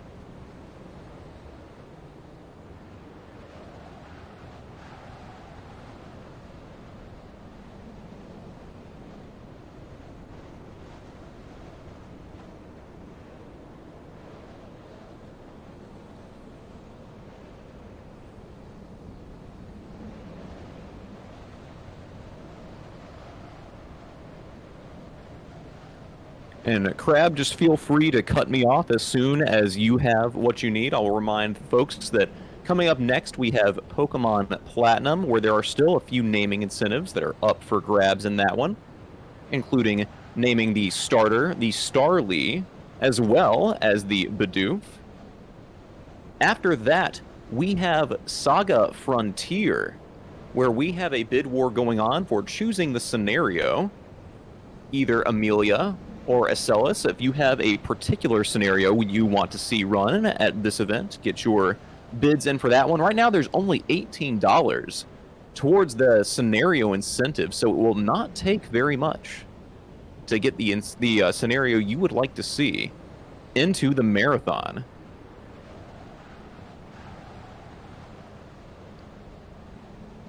And just as a reminder, this is Questing for Glory, Hope, and Healing, raising money for NAMI, the National Alliance on Mental Illness. NAMI is the nation's largest grassroots mental health organization whose work is focused around 3 pillars: education and support, awareness, and advocacy. Want me to keep on going, Crab? Yes, please do. Because I'm not finding any connections to this location. This is truly the most marathon luck seed we could have ever hoped for. Yes, there's nothing really connecting to the one fog wall that we need to get at the moment that I can see. So like, I'm still going through this, but everything that leads to the one fog wall that we need does not have a start. Unless it's under Undead Settlement. I would like to remind everyone that DistractionCrab did mention that this was a pretty new randomizer and that there could be a few bugs that haven't been discovered yet, especially when using the fog wall randomizer. So, have we potentially witnessed history here at Questing for Glory for Hope and Healing? Because I think we might just have.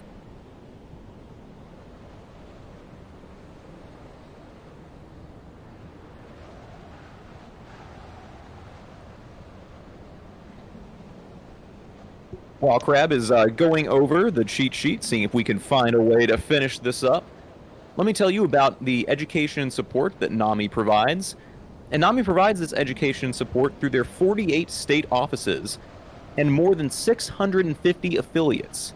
NAMI offers a host of signature programs, presentations, and support groups that are available free of charge. This includes a national helpline that can provide information, resources, and a compassionate, understanding, trained volunteer to support anyone who calls in. These programs reach more than 300,000 people a year and are a life-changing opportunity for education, connection, support, and personal growth. All right, we have one last thing to check. I think I may have found the connection. It's actually the one we just opened up. If it is this connection, then it is it. Then it works. But if it's not, then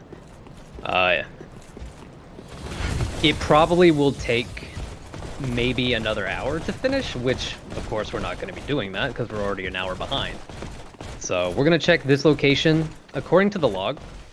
Because fog walls have two separate ways, the path that I'm finding out is that there will be a fog wall towards the beginning of the Irithil Bridge, which we just opened up by defeating the Wolnir boss. And so we can actually go through that door now. So now we need to find Wolnir's room, which I believe was this way.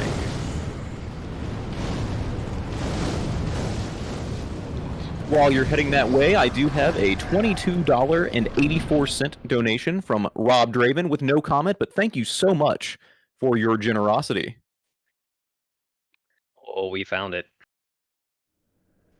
Oh, we found it. Grabbing the bonfire real quick. The RNG for this was actually pretty atrocious, because we would have had to go through almost all of the entire game, take out Wolnir, come back here, find our way back here, but also keep in mind, there's two sides to the fog wall. We may actually need the doll.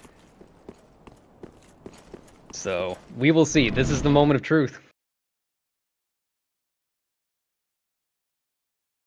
This is it, chat. Let's see some hype. Let's see what we find. And we have lucked out, I'm afraid. So, the actual path that we would need to get here, we would need to get the doll, go back to Central Irithil, go through the doll wall, and go to the other side of this. The other side of this fog wall. Let's work with where's the doll at? The small doll is early in Cathedral of the Deep. We didn't find that until mid-game, and we have not found our way back there. It has exactly one entrance to it now. So, the way we would have to go, we'd have to go back to Cathedral of the Deep, which, me being stupid, did not pick up the Cathedral bonfire, so we can't teleport back there. And we'd have to go all the way through. And that takes about 15 minutes to clear, not to mention getting back here, fighting the bosses, so... Yeah, the RNG for this one's actually pretty terrible. And I believe we will be cutting it there. My apologies for not being able to complete this. It's been an interesting adventure. Ladies and gentlemen, were you not entertained? Chat, please give it up for DistractionCrab, who, despite the craziest RNG seed imaginable, did the unthinkable and truly entertained us with an almost unwinnable version of Dark Souls 3 Randomizer. Great job, DistractionCrab. And everyone, friends, ladies, gentlemen, non-binary friends, that is going to conclude our time with Dark Souls 3, and it's going to conclude my time as the host. I have been Djumbi, and please enjoy our upcoming run of Pokemon Platinum. Thank you all very, very much.